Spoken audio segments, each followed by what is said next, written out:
சிவாய நம. திருச்சிற்றம்பலம்.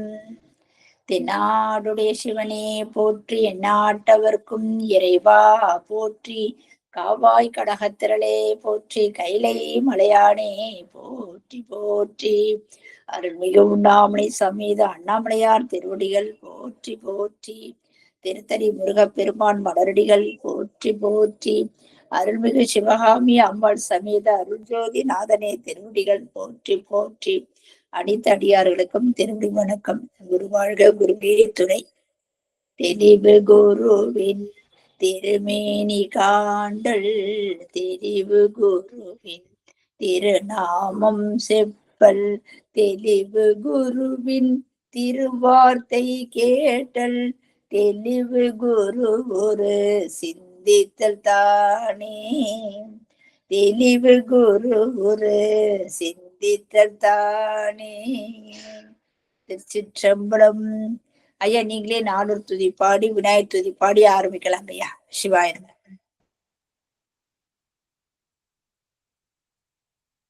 நம பார்வதி பதையே. ஹரஹர மகாதேவா.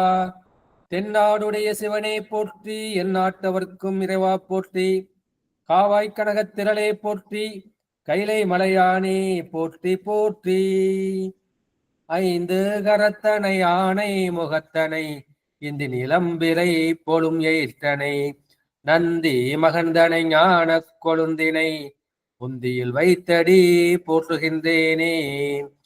பூலியர்கோன் வெப்போலித்த புகழியர்கோன் கலல் போர்த்தி, ஆலிமிசை கல்மிதப்பில் அணைந்த பிரான் அடி போர்த்தி, வாலி திரு நாவலூர் வன் தொண்டர் பதம் போற்றி, ஊழிமலி திருவாத ஊரர் திரு தாள் போற்றி, நம்பிரான் திருமூலன் அடியார்க்கும் அடியேன். மெய்யன்பர்களே, நம்ம எல்லாம் இயக்கிக் கொண்டிருக்கும் தில்லைக்கூத்தனின் திருப்பாதங்களை மனம் மொழி மெய்களால் வணங்கி மகிழ்கின்றேன்.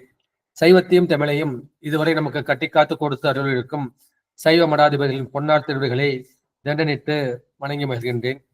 இந்த இணையத்தில் இணைந்திருக்கும் அடியார்பட மக்களின் திருவிகளை சிவனடியாக எண்ணின் சென்னி மீது சுட்டுக்கொண்டு இன்றைய திருமந்திர சிந்தனையை நாம் தொடங்கி தொடர்வோமாக. இன்றைய தலைப்பு கல்லாமை. 22வது தலைப்பு முதல் தந்திரத்தில். ஏற்கனவே கல்வி கேள்வி அது 2 பத்தி நம்ம பார்த்தோம். கல்விக்கு எதிர்ப்பதம் கல்லாமை. கல்லாமைனா என்ன? அந்த கல்வியை பயிலாமை.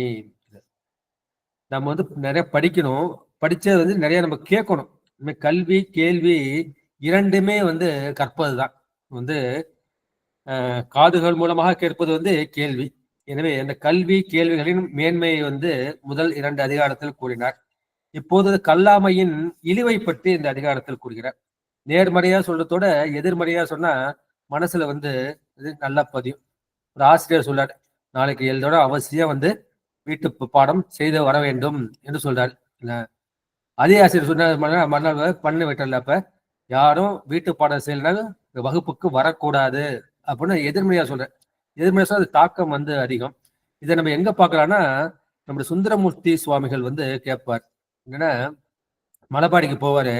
மலைப்பாடிக்கு போறப்ப பெருமான் கேட்பாரு, சுந்தரா என்னை பாட மறந்தாயோ அப்படின்னு கேட்கிறப்ப இவர் என்ன அப்ப சொன்னா, அன்னே உன்னையெல்லாம் வேறு யாரை நினைக்கேனே அப்படின்னு சொல்லுவார். அப்பா, உன்னை தவிர்த்து வேற யாரும் நினைச்சாதானே நான் உன்னை மறக்க முடியும். அந்த மாதிரி நெகட்டிவா பதில் சொல்றது ரொம்ப சுவாரஸ்யமா அவருக்கு இதுல இருக்கும். நிறைய பாடல்கள் நம்ம பார்க்கலாம். எனவே இதுல என்னன்னா, யாரும் கல்வி கற்கொலியோ அவங்களுக்கு தான் கேட்கறதுல விருப்பம் இருக்காது. நம்ம எல்லாம் சைவ சித்தாந்தம் படிச்சிருக்கோம். இந்த மாதிரி 14 சாத்திரங்கள் இருக்குது, 12 திருமுறைகள் இருக்குன்னு நமக்கு தெரியுது. அது தெரிஞ்சதுனால நம்ம என்ன சொன்னோம், திருமந்திரத்தை நம்ம கேட்கணும் அப்படிங்கிற விருப்பம் நமக்கு வந்திருக்கு. திருமந்திரத்தை பேசணும் அப்படிங்கிற விருப்பம் எனக்கு வந்திருக்கும். எனவே கல்லாதவருக்கு அந்த கேட்பதில் விருப்பம் இருக்காது. என்ன திருமந்திரையா, என்ன திருமுறையா அப்படின்ட்டு அவன் பாட்டு சலிச்சுக்கிட்டே போவானுங்க. எனவே இதுக்கு எதிர்மறையாக சொல்வதை இந்த பாடலை பார்க்கலாம். முதல் பாடல். கல்லாதவரும் கருத்தறி காட்சியை வல்லார் எனில் அருள் கண்ணான் மதித்துளோர், கல்லாதார் உண்மை பற்றா நிற்பர், கற்றோரும் கல்லாதார் இன்பம் காணுகிறாரே. கல்லாதவர் ஒரு நூலையும் கல்லாதவர். உலக நூல்கள் சிவநூல்கள் இருக்குது. எந்த ஒரு நூலையும் கல்லாதவரும் கருத்தறி காட்சியை தம் கருத்தால் தம் மனத்தால் ஒரு கருத்தை அறிய விரும்பினால் வல்லார் எனில் அதை அறியத்தக்க அந்த அறிவு இருந்தால், அறிய வல்லவராக இருந்தால் அருள் கண்ணால், அப்ப என்ன, திருவருள் கண்ணால் மதிக்கப்பட்டவர்களே. கண்ணப்பர் ஒரு நூலையும் படிக்கல. ஆனா என்ன செய்ய, அது பெருமானே அறிய வேண்டும் என்ற அறிவு அவருக்கு உள்ளுக்குள் இருந்தது. ஏன் இருந்ததுன்னா, முன் ஜென்மத்துல எல்லா கல்வியும் முடித்து விட்டார். அந்த முடிச்சதுனால அவருக்கு என்ன செய்யுது, அங்க காலத்தி மலைக்கு போனவனே அருள் மீது அந்த அருள் சக்தி பதிந்து விடுகின்றது. இந்த திருவுருள் சக்தி அல்லது திருவுருள் கண்ணால் அவர்கள் மதித்துள்ளோர். மதிக்கப்படல. யார் மதிக்கிறார்? சிவபெருமான், காலத்தினாதர், குடுமிநாதர், அவரு மதிக்கிறார்.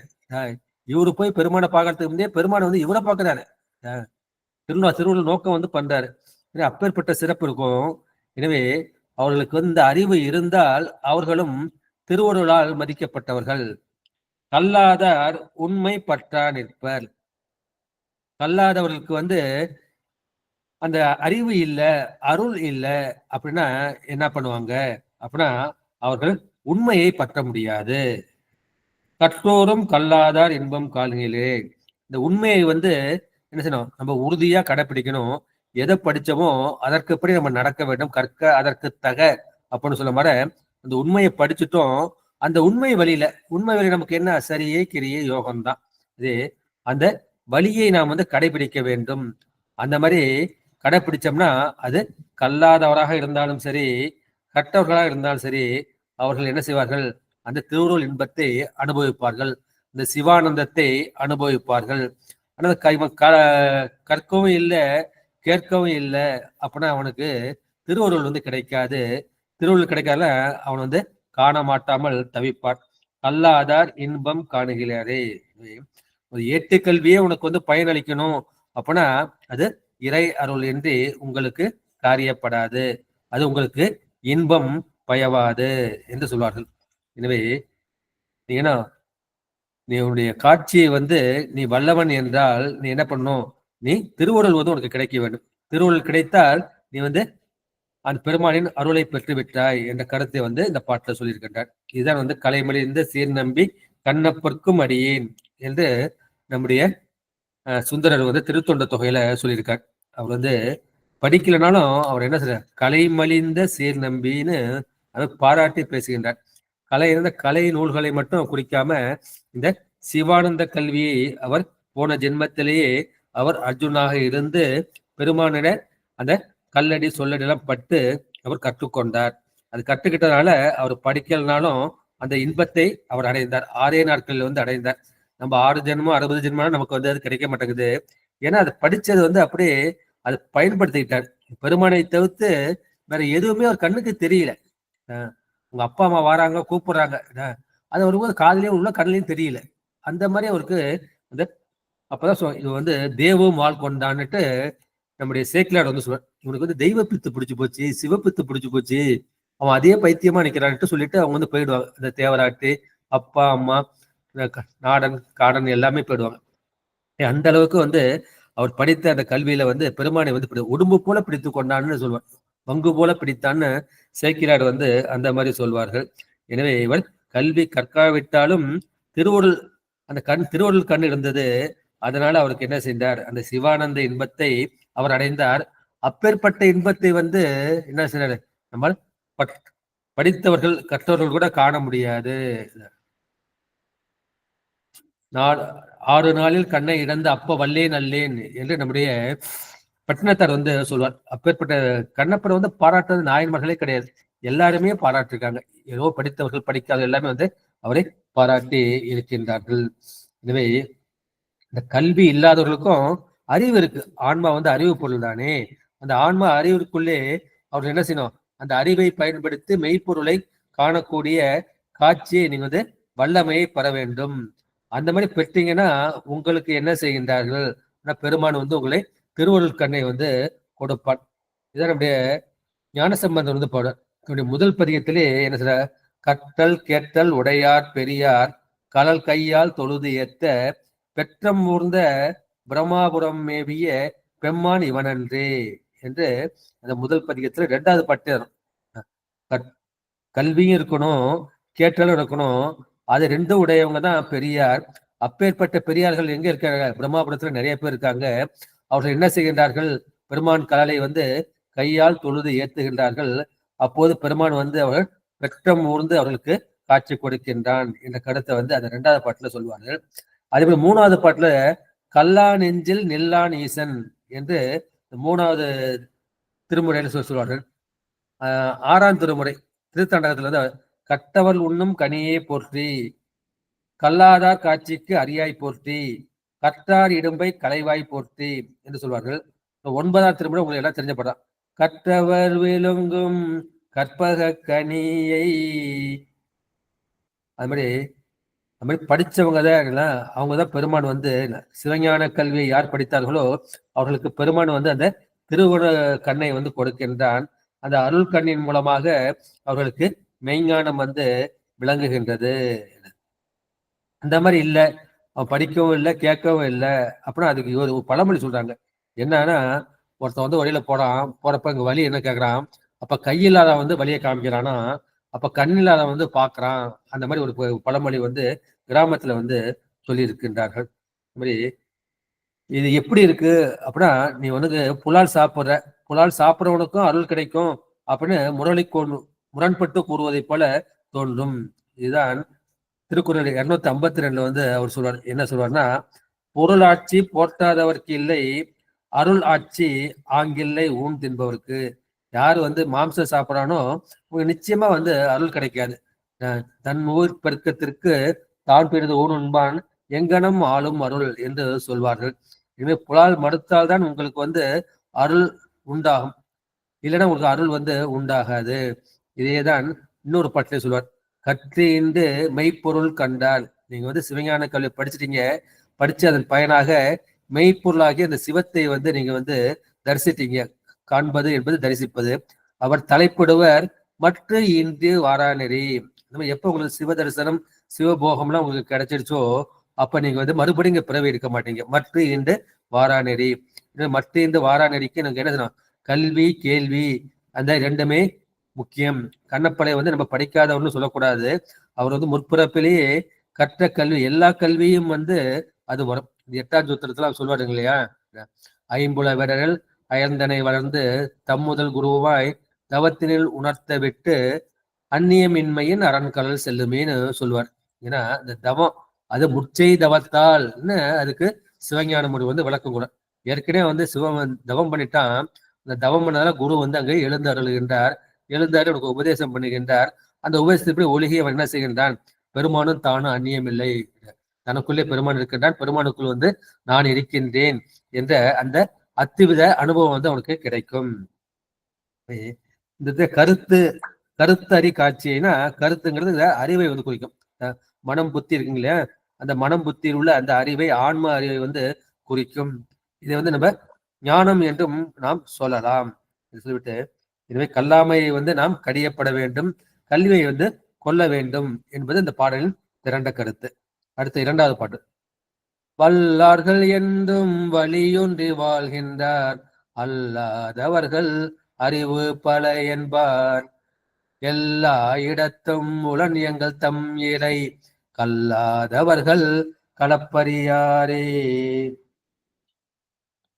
கல்லாதவர்கள் களப்பறியாரே, இதுதான் இந்த பாடலின் பிறண்ட கருத்து. யார் சிவஞான கல்வி கற்கவில்லையோ அவர்கள் பெருமான் அவன் உயிருக்கு உயிராக கலந்திருக்கும் அந்த தன்மையை, தன் உடலில் கலந்திருக்கும் தன்மையை அவர்கள் உணர மாட்டார்கள், அனுபவிக்க மாட்டார்கள் என்பதுதான் இந்த பாடலின் திரண்ட கருத்து. வல்லார்கள் என்றும் வழியொன்றி வாழ்கின்றார்கள். வல்லார்கள்னா யாரு? அது திருவடி ஞானமாகி அந்த சிவஞான கல்வியை கற்று வல்லவர்கள். அவர்கள் என்றும் வழி ஒன்றி, எந்த வழியில போறாங்களோ அந்த வழியில ஒன்றி ஒருநிலைப்பட்ட மனத்தோடு அவர்கள் வாழ்கின்றார்கள். அல்லாதவர்கள், அந்த மாதிரி அந்த சிவஞான கல்வியை கற்காதவர்கள், அவர்கள் அல்லாதவர்கள் அறிவு பல என்பார். ஆனா பல அறிவு இருக்குயா, பல மார்க்கம் இருக்குயா, சிவபெருமான் இந்த வழியெல்லாம் போக முடியுமா, உங்க சைவ சித்தாந்தம் போக முடியுமா, நான் புத்தத்துக்கு போறேன், புத்தத்துல சூனியமா நிலைக்கு போயிட்டு மனதை எம்டி பண்ணிட்டு நான் அனுபவிச்சு உணர்கிறேன் அப்படின்னு அவங்க சொல்லக்கூடும். இதான் அவர்கள் வந்து பல அறிவு, ஒரு நாளைக்கு இந்த மார்க்கத்துக்கு போவான், அடுத்த நாள் அந்த மார்க்கத்துக்கு போவான், ஒரு நாள் இந்த யோகத்தை செய்வான், அடுத்த நாள் வந்து இன்னொரு யோகத்தை செய்வான். அது மாதிரி அவருடைய குறிக்கோள் வந்து மாறிக்கொண்டே இருக்கும். அந்த ஒரு நெறியில வந்து அவன் வந்து நிலைச்சு நிற்க மாட்டான். எனவே அவர்களுக்கு பல அறிவு பல வழி அதை படைத்து அவர்கள் அறிவு பல என்று அவர்கள் மயங்குவார்கள். எல்லா இடத்தும் உளம் எங்கள் தம் இறை. பெருமான் எங்க இருக்கின்றான்? அவன் அங்கிங்கனாதபடி எல்லா இடங்களிலும் ஆனந்த பூர்த்தியாக காட்சி கொடுத்து கொண்டிருக்கின்றான். அப்பேற்பட்ட இறைவனை கல்லாதவர்கள் கலப்பறியாரே. இந்த கல்லாதவர்கள் வந்து இறைவன் வந்து பிரிப்பின்றி கலந்திருக்கும் அந்த தன்மையை அவர்கள் அனுபவித்து உணரமாட்டார்கள். அவர்கள் வந்து கலங்குவார்கள் என்ற கருத்து. அதாவது இதைதான் வந்து நம்முடைய திருவாசகம் சொல்ற இல்லையா, அத்தேவர் தேவர் அவர் தேவர் என்றென்னு. அந்த மாதிரி சிவன் மட்டும்தான் கடவுள், மற்றவர்கள் வந்து உயிர் வர்க்கம் தான். அது வந்து நமக்கு நல்லா தெரியும். நம்ம மற்றவர்களும் பெருமாளையும் நம்ம வந்து வழிபடக்கூடும். சில சிலம்பாடு திருப்பதிக்கெல்லாம் போயிருப்போம். இன்னும் சில பேர் வந்து திருப்பதி போய் கல்யாணம் பண்ணவங்க இருக்காங்க. இருந்தாலும் சிவபெருமான் தான் கடவுள். குடும்ப சூழ்நிலைமா அவங்க போகலாம், அங்க போய் கல்யாணம் பண்றேன், புள்ளியப்பன் கோயில போய் கல்யாணம் பண்றேன் அப்படின்னு சொல்லலாம், பரவாயில்ல இல்லைங்களா. ஆனா மனசுல வந்து அவங்க தெரியும் சிவன் தான் கடவுள். இவர் வந்து சிவன் ஆட்டி படைக்கக்கூடிய ஒரு உயிர் வர்க்கம், அவருக்கு காத்தல் தொழிலை கொடுக்க அந்த பெருமாள் என்று இவர்களுக்கு வந்து தெரியும். எனவே சிவனே தான் கடவுள், அவனை தவிர்த்து வேறு கடவுள்கள் வந்து இல்லை என்ற அந்த உறுதியோடு நிற்பதான் வழி ஒன்றி வாழ்வது. அறிவு பல என்பது நம்ம ஏற்கனவே வந்து இந்த சமயங்கள் பார்த்துருவோம். புறப்புறச் சமயம், புறச்சமயம், அகப்புறச் சமயம், அகச்சமயம், ஒண்ணு 6 இருக்கு. அந்த 6 24. அதை தாண்டி நம்ம என்ன சொல்றோம், அந்த சைவ சித்தாந்தத்துக்கு வந்திருக்கோம். அப்போதான் நம்முடைய அறிவு வந்து அது தலைப்பட்டு இருக்கின்றது. இந்த தலைப்பட்டும் போது நம்ம என்ன செய்யறோம், இப்ப எந்த சமயத்தில் யார் வழிபட்டாலும் சரி அவர்களுக்கெல்லாம் பெருமான் தான், சிவபெருமான் தான் அருள் புரிகின்றான். ஏன்னா இந்த ஆன்மா இன்னும் பக்குவம் அடையில. அது வந்து அந்த வைஷ்ணவத்துல இருந்தாதான் பக்குவம் அடையும், கிறிஸ்தவத்துல இருந்தாதான் பக்குவம் அடையும் அப்படின்னு உங்களுக்கு தெரியும்.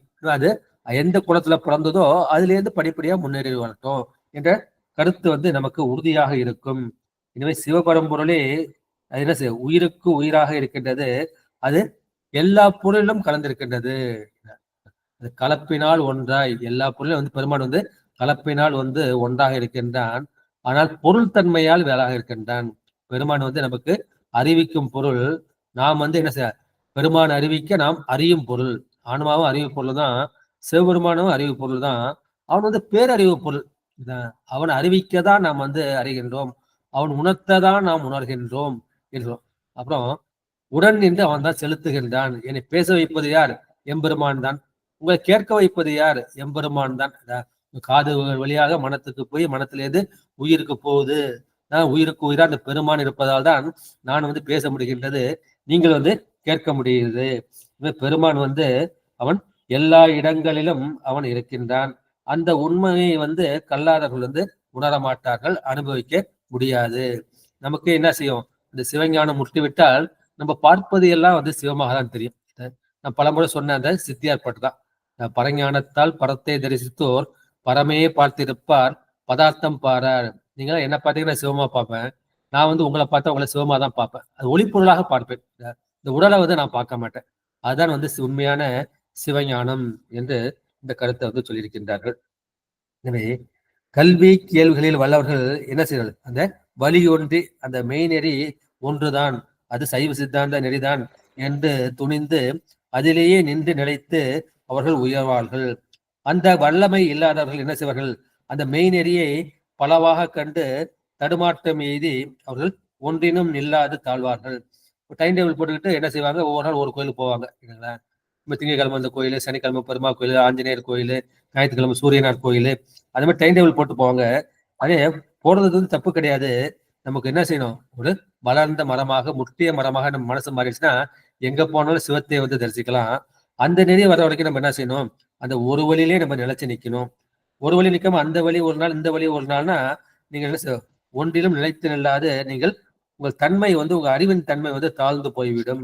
எனவே எங்கள் சிவபெருமான் வந்து எங்கும் நிறைந்திருக்கின்றான், எல்லா இடத்திலும் அவன் நிறைந்திருக்கின்றான் என்ற அனுபவம் வரும் வரையில் நீங்கள் என்ன செய்யணும், அந்த நெறியிலேயே நீங்கள் நிலைத்திருக்க வேண்டும். பெருமான் எப்படி இருக்கின்றான், அந்த நம்முடைய கலப்பினால் ஒன்றா இருக்கான். இந்த ஆன்மா என்ன செய்யணும்? அவனோடு வந்து கரைய வேண்டும், கரைந்து ஒன்றாக வேண்டும். இதான் ஒன்றி இருந்து நினைமின்கள் தமக்கு ஊனமில்லை என்று நம்முடைய அப்பர் பெருமான் வந்து சொல்லியிருக்கின்றார்கள். எனவே ஐயத்தின் நீங்கி தெளிந்தார்க்கே வானம் நனித்து உடையது என்று நம்முடைய வள்ளுவரம் வந்து 453வது குறள்ல வந்து சொல்லியிருக்கார்கள். எனவே அந்த ஐயம் இருக்கக்கூடாது. ஒத்து அது அறிவான் உயிர் வாழ்வான் மற்றையான் செத்தாருள் வைக்கப்படும். நம்ம வந்து ஒத்து பெருமானோடு வந்து ஒத்து இந்த சிவஞானிகள் ஒத்து அது உணர்வான். அதுங்கிறது எதை குறிக்குன்னா சிவத்தை குறிக்கும். அது என்பது சிவம், இது என்பது ஆன்மா. எனவே அவன் என்பது சிவம், இவன் என்பது அந்த ஆன்மா. எனவே ஒத்து அது அறிவான், அந்த பரமான்மாகிய சிவத்தை அறிவான், உயிர் வாழ்வான். அவன் தான் உண்மையா உயிர் வாழ்றான். அவனை சிவபெருமானை அறியாதவர்கள் வந்து அவன் செத்தாருள் வைக்கப்படும். அவன் உயிரோடு இருந்தாலும் அவன் செத்தவனுக்கு சமம் என்ற கருத்தையும் வள்ளுவர் வந்து சொல்லியிருக்கின்றார். அடுத்த 3வது பாடல். நில்லா நிலையை நிலையாக நெஞ்சத்து நில்லா குரம்பை நிலை என்று உணர்வீர்கள் எல்லா உயிர்க்கும் இறைவனேயாயினும் கல்லாதார் நெஞ்சத்து காண ஒண்ணாதே. ஏற்கனவே சொன்ன அந்த கருத்தா கல்லா நெஞ்சில் நில்லான் ஈசன். நில்லா நிலையை எது வந்து நிலைச்சு நிற்கிதோ அது என்ன செய்யும்? அது வந்து அழியும். அந்த அழியக்கூடியது, அந்த அழியக்கூடிய தன்மை எது? அது வந்து தனு கரண போன போகம். இதான் பெரும்பாலும் என்ன செய்கின்றார்? அந்த உயிருக்கு வந்து படைத்து கொடுக்கிறார். தனுவாகி அந்த உடலை கொடுக்கின்றார். கரணம் இந்த மெய்வாய் கண்மூக்கு செவி என்கின்ற ஞானேந்திரியம், கை கால் குதம் குறிவாய் என்கின்ற கர்மேந்திரியம், மனம் புத்தி சித்தம் அகங்காரம் என்கின்ற அந்த கரணம். எனவே கரணம் என்பது இதை குறிக்கும். எனவே தனு கரணம் போனம் 224 போனங்கள் இருக்கின்றன. அப்பேற்பட்ட போனங்கள் வந்து நிறைய உயிர்கள் இருக்கின்றன. அது போல நிறைய போகப் பொருள்கள் இருக்கின்றன. அந்த போகப் பொருள்கள் பெருமான் தான் படைக்கின்றார். இதெல்லாம் முதற் காரண மாயிலிருந்து படைக்கப்பட்டது. இதெல்லாம் மாயேய பொருள்கள், மாயையால் ஆக்கப்பட்ட பொருள்கள். முதல் காரண மாயை வந்து அதுவும் வந்து நிலைத்த பொருள் தான், அதுவும் நித்த பொருள் தான். பதி பசு பாசம் 3மே வந்து நித்த பொருள் தான். ஆனா மாயையிலிருந்து உண்டான அந்த மாயேய பொருள்கள் தனு கரண போன போகங்கள்லாம் அது அழிந்துபடும் தன்மை உடையது. ஒரு உடம்பை பார்க்குறோம், ஆசைப்படுறப்ப நம்ம என்ன தோணும்? இந்த உடம்பு அழிய போகுது இருக்கணும். இல்லை அந்த உடம்புக்குள்ள வந்து பெருமான் இருக்கான பெருமானை வந்து வணங்கணும். அது மாதிரி வந்து நம்ம ஆசைப்படக்கூடாது. இது அழிந்துபடும் தன்மையானது உலகு. என்ன அதை நிலையை நிலையாக நெஞ்சத்து இந்த தனு கரண போனபோகத்தை அதை நிலையாக நெஞ்சில் உணர்வீர்கள், நிலையென்று உணர்வீர்கள். இதெல்லாம் வந்து நிலைச்சு நிற்கும். என் உடம்பு நிலைச்சு நிற்கும், என் செல்வம் வந்து நிலைச்சு நிற்கும் அப்படின்னு நம்ம என்ன நினைக்கிறோம்? அதை நினைச்சுக்கிட்டு அதை நாம் உணர்வாக இருக்கின்றோம். நெஞ்சில் வந்து நான் நினைத்து உணர்கின்றோம். அப்பேற்பட்ட சிறுமையுடையது நம்முடைய அறிவு. எனவே இது என்ன செய்யும்? இது வரையறுக்கப்பட்ட அந்த கால எல்லைக்கு, எனக்கு என்ன ஆயுசோ 78 வயசுல விதிச்சிருந்தானா இந்த பிராரப்த கர்மத்தை அந்த அளவுக்கு இருக்குன்னா அதை தாண்டி ஒரு கணம், ஒரு சனம், ஒரு நொடி கூட இந்த உடம்பு வந்து நிற்காது. எப்ப பிராரப்த கர்மம் முடியுதோ அப்போது என்ன செய்யும்? இந்த உடம்பு வந்து கீழே படுத்து விடும். எனவே இந்த பிராரப்தம் முடிந்த பிறகு, அந்த காலையை முடிந்த பிறகு ஒரு கணமும் நில்லாத உடலை நீங்கள் நிலை என்று நீங்க உணர்கின்றீர்கள். நில்லா குரம்பை நிலை என்று உணர்வீர்கள். குரம்பைனா உடம்பை குறிக்கும். நம்ம அதை நிலைன்னு நினைச்சுக்கிட்டு இருக்கோம். எல்லா உயிர்க்கும் இறைவனே ஆயின், எல்லா உயிர் எறும்பு முதல் யானை ஈராயின் நம்ம திருவாசல படிச்சிட முடியா? அந்த எறும்பு முதல் யானை ஈரான எல்லா உயிர்க்கும் என்ன செய்கின்றார்கள்? அவன் சிவன் தான் உயிருக்கு உயிராக இருக்கின்றான். சிவன் தான் அவர்களுக்கு இறைவனாக இருக்கின்றான். அதை நீங்க என்ன செய்யணும்? அது நீங்க சிவஞான கல்வியை வந்து பயில வேண்டும். அந்த சிவஞான கல்வி, அந்த பயிற்சி இல்லை என்றால் கல்லாதார் நெஞ்சத்து காண ஒண்ணாதே. எனவே இந்த சிவஞான பயிற்சி இல்லாதவர்கள், சூத்திரம் தோத்திரம் சாத்திரம் இதை படிக்காதவர்கள், அவர்கள் மனத்தில் அவர்கள் நெஞ்சத்தில் அவனை காண முடியாது, அவனை தரிசிக்க முடியாது, அவனை ஆழ்ந்து அனுபவிக்க முடியாது. இதை நீங்கள் நெஞ்சத்து நீங்கள் உணர வேண்டும். எனவே நிலையாக இருப்பவன் வந்து சிவபெருமான் தான். மற்ற எல்லா பொருள்களும் நிலையற்ற பொருள்கள். யானை முதலா எறும்பு ஏறாய என்று நம்முடைய திருவாசல் வந்து படிச்சிருக்கோம். இன்னொன்னு திருக்குறள், அது என்ன? நிலையற்றவற்றை நிலையென்று உணரும் மருளானா மானா பிறப்பு. எதை வந்து நிலை நிற்காத பொருளோ அதை வந்து நிலைன்னு நினைச்சுக்கிட்டு இருக்கோம். அப்பேற்பட்ட மருள் அந்த மயக்கம் நமக்கு இருக்கின்றது. அப்பேற்பட்ட அந்த மாண்மையை உடையது இந்த பிறப்பு என்று சொல்லியிருக்கின்றார்கள். இவங்கெல்லாம் திருவாசல வந்து ஒரு பாட்டு இருக்கு. நிற்பா நிற்க நில்லா உலகில் நில்லோமினி நாம் செல்வோமே. இந்த நில்லாத உலகத்தில், நிலையற்ற உலகத்தில் வந்து யார் நிக்கிறீங்களோ நீங்க நிலைச்சு இங்கேயே இருங்க. இந்த உலகம் தான் நினைச்சீங்கன்னா நீங்க நிற்பா நிற்க நில்லா உலகில் நில்லோம் இனி நாம் செல்வோமே. என்ன செய்றோம், நான் வந்து இந்த உலகத்துல இருக்க மாட்டேன், எனக்கு நிலையோடைய வந்து சிவபெருமானுக்கு புரிஞ்சு போச்சு. இந்த நிலையற்ற உலகில் வந்து நான் இங்காம சிவலோகத்துக்கு சொல்வேன் என்று சொல்வார்கள். இப்ப நிற்பா நிற்க நில்லா உலகிங்கிறது இது பட்டினத்து அடிகள் வாழ்க்கையில வந்து நடந்தது. பட்டினர்கள் காதற்ற ஊசியும் வாராதுகான் கடைவெளிக்கு என்று அந்த பெருமான் வந்து அந்த ஓலை துணுக்கை கொடுத்த பிறகு அந்த சனமே என்ன செய்கின்றார், வேஷ்டியை கிழிச்சு ஒரு இடுப்புல துண்டை கட்டிக்கிட்டு வீட்டை விட்டு இறங்கி குடியிருந்த வீட்டை கொள்ளையிடுமீன்கள் என்று சொல்லிவிட்டு அவருக்கு ஒரு பற்றற்ற நிலைக்கு வந்து போயிடுறாரு. அப்புறம் அவங்க அம்மா வேண்டிக்கிறாங்க, நான் உயிரோட இருக்க வரைக்கும் இந்த ஊர் எல்லையை தாண்டக்கூடாது. பண்ண அந்த ஊர் எல்லையில உள்ள ஒரு பாலடைந்த ஒரு மாளிகையில் வந்து அங்க இருப்பார். அப்ப இருக்கும்போது இந்த விஷயத்தை வந்து அங்குள்ள சோழராஜா கேள்விப்பட்டு அவரை பார்ப்பதற்காக ஓடோடி வருவார். ஓடோடி வந்து பார்த்தோம்னா இவர் ஒரு பரதேசியா அங்க ஒரு தூண்ல வந்து சாஞ்சிட்டு உட்கார்ந்துருப்பார். உட்கார்ந்துருப்ப இந்த மாதிரி நீங்க வந்து எல்லாத்தையும் துறந்தீங்களே, அது குபேர செல்வத்தை துறந்துட்டு போயிட்டீங்களே, இதனால உங்களுக்கு வந்து என்ன பயன் கிடைத்தது, எதற்காக இந்த மாதிரி வந்துட்டீங்க? அப்பதான் நீ நிற்க நான் அமர என்று சொல்வார். நீ என்ன நினைக்க, இன்னும் நீ வந்து உலகியலே நின்றுட்டு இருக்க. நான் வந்து எங்க இருக்கேன், நான் வந்து சிவலோகத்துல சிவன் மடியில போய் நான் அமர்ந்துட்டேன். நீ நிற்க நான் அமர. இது வந்து சைவ சித்தாந்த பொருள். உலகியல் நிலையா பார்த்தோம்னா, நீ ராஜாவா இருந்தேன்னு வச்சுக்க, நீ இந்த பூம்புகாருக்கு வார அப்படின்னு கேள்விப்பட்டா நான் என்ன பண்ணுவேன், நான் அந்த ஊழியர்ல வந்து பூர்ணகும்பத்தை வச்சுட்டு உனக்காக நான் காத்துக்கிட்டு இருப்பேன். அப்போ இப்ப நான் வந்து உட்கார்ந்துட்டு இருக்கேன், நீ என்ன பார்க்கறதுக்கா நீ வந்திருக்க, அதான் என்னுடைய பெருமை என்று சொல்வார்கள். இனிமே இந்த உலக வாழ்க்கையை வந்து நம்ம நிலை என்று நினைக்க கூடாது. உலக வாழ்க்கையை பெருமான் கொடுத்த அளவில் அதை வந்து நம்ம அளவோடு முறையோடு வந்து அனுபவிக்க வேண்டும். அதில் துறக்க வேண்டிய அவசியம் இல்லை.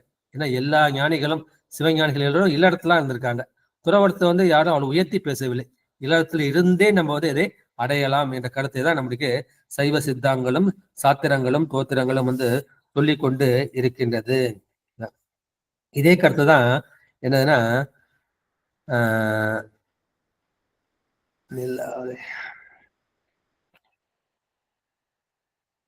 இந்த நிலையற்ற பொருள்கள் சொல்ற தனு கரண போன போகம் நாலுமே வந்து நிலையில்லாத அந்த பொருள்கள், அந்த பொருள்களையே நீ வந்து நிலை பெற்ற பொருளாக நீ நெஞ்சில் வந்து நினைக்க கூடாது.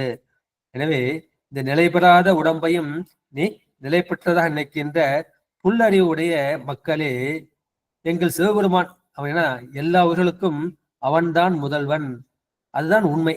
அவன் எல்லா உயிரிலும் கலந்திருக்கான். ஆனா அந்த கல்லாதவர்கள் வந்து அவன் நம் உயிருக்கு உயிராக இருப்பதை உணர முடியாது.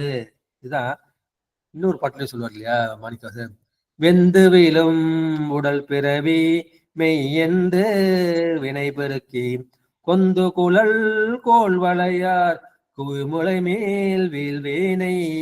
இந்த உடம்பு ஒரு நாள் வேக போகுது. அந்த விழப்படாத வெந்து விழும் உடற்பிறவி மெய், இதுதான் என்ன உண்மை நினைக்கிறேன். உண்மை நினைக்கிறதால அந்த உடம்பாலும் வந்த சுற்றங்கள், மனைவி மக்கள் தாய் தந்தையர்கள் அவருக்காக நான் என்ன செய்யறேன், வினையை பெருக்கிக்கிட்டே போறேன். ஏன் வினையை பெருக்கிறேன், அவர் சம்பாதிச்சு வைக்குங்கிறதால நான் வந்து நல்ல வினை தீய வினை எல்லாத்தையும் நான் பெருக்கிக்கிட்டே போறேன். அதெல்லாம் வந்து பெண்கள் மேல எனக்கு ஆசை விடுகின்றது. அது மறுபடி என்ன செய்யறது, அந்த காம குரோதம் லோபத்திற்கு காரணமாக ஆகிவிடுகின்றது. இந்த கருத்தை வந்து சொல்வார்கள். எனவே கற்றவர் நெஞ்சில் மட்டும்தான் பெருமானை அதை காண முடியும். இன்னொரு பாட்டு சொல்வார், பொருளவற்றை பொருள் என்று உணரும் மருளனா மானப்பரப்பு, அதுமாதிரி நில்லாதவற்றை நிலையென என்று உணரும் புல் அறிவாண்மை கடை. இது 331வது திருக்குறள். எனவே இந்த குரம்பை வந்து நிலையற்றது, இதை நிலை என்று உணர்வது வந்து புல்லறிவு. இதான் கல்லாத புல்லறிவில் கடைப்பட்ட நாயேனை கண்டப்பத்தில் வந்து சொல்வார் இல்லையா. எனவே கல்லாதவர்களுக்கு உள்ளது வந்து புல்லறிவு, நமக்கு உள்ளது வந்து அந்த சிவஞான அறிவு. எனவே பெருமான் தான் எல்லோருக்கும் இறை, அவன் வந்து எனக்கு இறை. கல்வி கேள்வி இல்லாதவர்களுக்கு உள்ளது வந்து அது புல்லறிவு. அவர்கிட்ட உலக அறிவு நிறைய இருக்கலாம், ஆனா வந்து உடம்பு நிலைய நினைச்சானா அது புல்லறிவாண்மை என்று சொல்வார்கள். அப்போ என்ன செய்யும், உனக்கு காட்சி வந்து என்ன, ஐய காட்சி திரிபு காட்சி விபரீத காட்சி தான் அவன் கண்ணுக்கு வந்து தென்படும். உண்மை காட்சி வந்து உனக்கு வந்து தென்படாது. அந்த சவிகல்ப காட்சி வந்து மனசுக்கு வந்து வராது. அடுத்து 4வது திருப்பாட்டு. கில்லேன் வினைத்துயிர் ஆக்கும் அயலானேன் கல்லேன் அறநெறி அறியா தகைமையின் வல்லேன் வழங்கும் பொருளே மனத்தினுள் கல்லேன் கலிய நின்று ஆடவல்லேனே. இது திரண்ட கருத்து என்ன? நான் வந்து சிறுமை உடையவன், எனக்கு எது செய்யத்தக்கது எது செய்யத்தகாதது என்ற அந்த சிறுமை என்னிடம் இருக்கின்றது. அந்த கருத்து தான் இதனுடைய திரண்ட கருத்து. கில்லேன் வினைத்துயர் ஆக்க ஆட்டகில்லேன்ங்கிற வார்த்தையை வந்து படிச்சுக்கோம். கில்லேன், எனவே எனக்கு வந்து அந்த திருவள்ளுவர் நிற்கக்கூடிய அந்த ஆற்றல் வந்து என்கிட்ட இல்லை. ஒரு நாள் நல்லா இருக்கு, இந்த மாதிரி நம்முடைய சிவஞான போதம் சிவஞான சித்தியார் உண்மை விளக்கலாம் கேட்கிறப்ப மனசுக்கு நல்லா இருக்கு. அப்போ வந்து உலக வாழ்க்கை வந்து பொய்யுன்னு தோணுது. இந்த கிளாஸை விட்டு வீட்டுக்கு போட்டேன்னு வச்சுக்க, அப்போ உலக வாழ்க்கை தான் எனக்கு வந்து மெய் நிக்குது. அந்த திருவள்ளுவர்ல வந்து என்னால் நிலைச்சு நிக்க முடியல. அந்த ஆற்றல் வந்து என்கிட்ட ஆற்றல் இல்லேன் ஆற்றல் இல்லேன் அட வினைத்துயர் ஆக்கும் அயலானேன். நான் என்ன செய்றேன், நான் ஏற்கனவே சொன்ன மாதிரி மேலும் மேலும் அந்த வினையை வந்து பெருக்கிக்கிட்டே போறோம். அந்த வினையின் பயனாகிய அந்த துன்பத்தையும் வருதுங்கிற எனக்கு தெரியல. நான் செஞ்ச வினையே தான் எனக்கு துன்பமா வருதுன்னு தெரியல. அப்பேற்பட்ட மருள் என்ற மயக்கம் என்கிட்ட இருக்கு. ஆக்கும் அயலானின் கல்லேன் அறநெறி அறியா தகைமையின். என்கிட்ட அறியாத்தன்மை இருக்கு, அந்த அஞ்ஞானம் இருக்கு. அந்த அறியாத்தன்மையினால் அந்த அஞ்ஞானத்தினால நான் கல்லேன் அறநெறி, இந்த சிவநெறியை அறநெறியை நான் வந்து கற்கவில்லை. அப்ப என்ன செய்யறேன், வல்லேன் வழங்கும் பொருளே மனத்தினுள், இந்த உலகத்து வழங்குகின்ற அந்த பொருளை, இந்த பணப்பொருளை சேர்ப்பதில் நான் வந்து வல்லமை பெற்றிருக்கின்றேன். கல்லேன், நான் எதை கற்கவில்லை, இந்த சிவஞான கல்வியை நான் கற்கவில்லை. அத மனமொழிமைகளா நான் வந்து கற்கவில்லை. கலிய நின்று ஆட வல்லேனே. அப்ப நான் என்ன செய்றேன், நான் வந்து பெருமான் ஒதுக்கல, நான் வந்து ஒதுங்கி போயிட்டேன். சிவநெறிக்கு புறம்பாக ஒதுங்கி பெருமானுக்கு வந்து சேயனாக புறம்பாக நான் போய்விட்டேன். புறத்தார்க்கு சேயொந்தன், இந்த பெருமானுக்கு நான் புறமா போயிட்டேன். ஏன்னா நான் சிவநெறிய பார்க்கலவில்லை, என் இஷ்டப்படி நான் ஆடுறேன். என் மனசு என்ன சொல்லுதோ இந்த மனம் போக்குல போறேன். அந்த துன்பத்திலும் இன்பத்திலும் நான் ஆடிக்கிட்டே இருக்கேன். கில் என்பது அந்த ஆற்றல் பொருளை தரக்கூடிய இடைச்சொல் என்று இலக்கணம் சொல்றாங்க. எனவே கில்லேன், இந்த இடைச்சொலுக்கு கில்லேன் என்பது அது வினைமுற்றாக வருகிறது. ஆற்றகில்லேன். நிறைய தோத்திர பாடல் வந்து பெருமா அப்பர் பெருமான்ல வந்து நிறைய போடும். இந்த கில்லேங்கிற வார்த்தை வந்து அவரோட பாடல்ல நிறைய வரும். வினை துயர் ஆக்கும் அயலானின், என்கிட்ட வந்து பிராரத்த வினை வந்து பயனாக இந்த உடம்பு வந்து கிடைச்சிருக்கு. இந்த பிராரத்த வினை நான் அனுபவிச்சுட்டே இருக்கேன். அனுபவிச்சப்ப நான் என்ன செஞ்சேன், இது நான் செஞ்சேன், இது நான் சம்பாதிச்சேன், இது இவர் செய்தார், என் பொண்டாட்டிக்கு எவ்வளவு செஞ்சேன், அவன் எனக்கு துன்பத்தை கொடுத்துட்டா, அவர் செய்தார் என்று நான் என்ன செய்றேன், அகந்தையால் அது அழுந்து அனுபவிக்கின்றேன். எனவே நான் செய்தேன் அவர் செய்தார் என்ற அந்த அகந்தையால் நான் அழுந்து அனுப்ப என்ன செய்யும், அப்ப மேல்வினை என்கின்ற அந்த ஆகாமியம் வந்து ஏறுகின்றது. ஏறுவதனால என்ன செய்யும், மறுபடி பிறவி மறுபடி துன்பம். எனவே அறநெறி, அறநெறி என்பது அரணாகிய சிவனால் இந்த ஆன்மாக்கள் உய்வதற்காக அருளி செய்யப்பட்ட மார்க்கம்.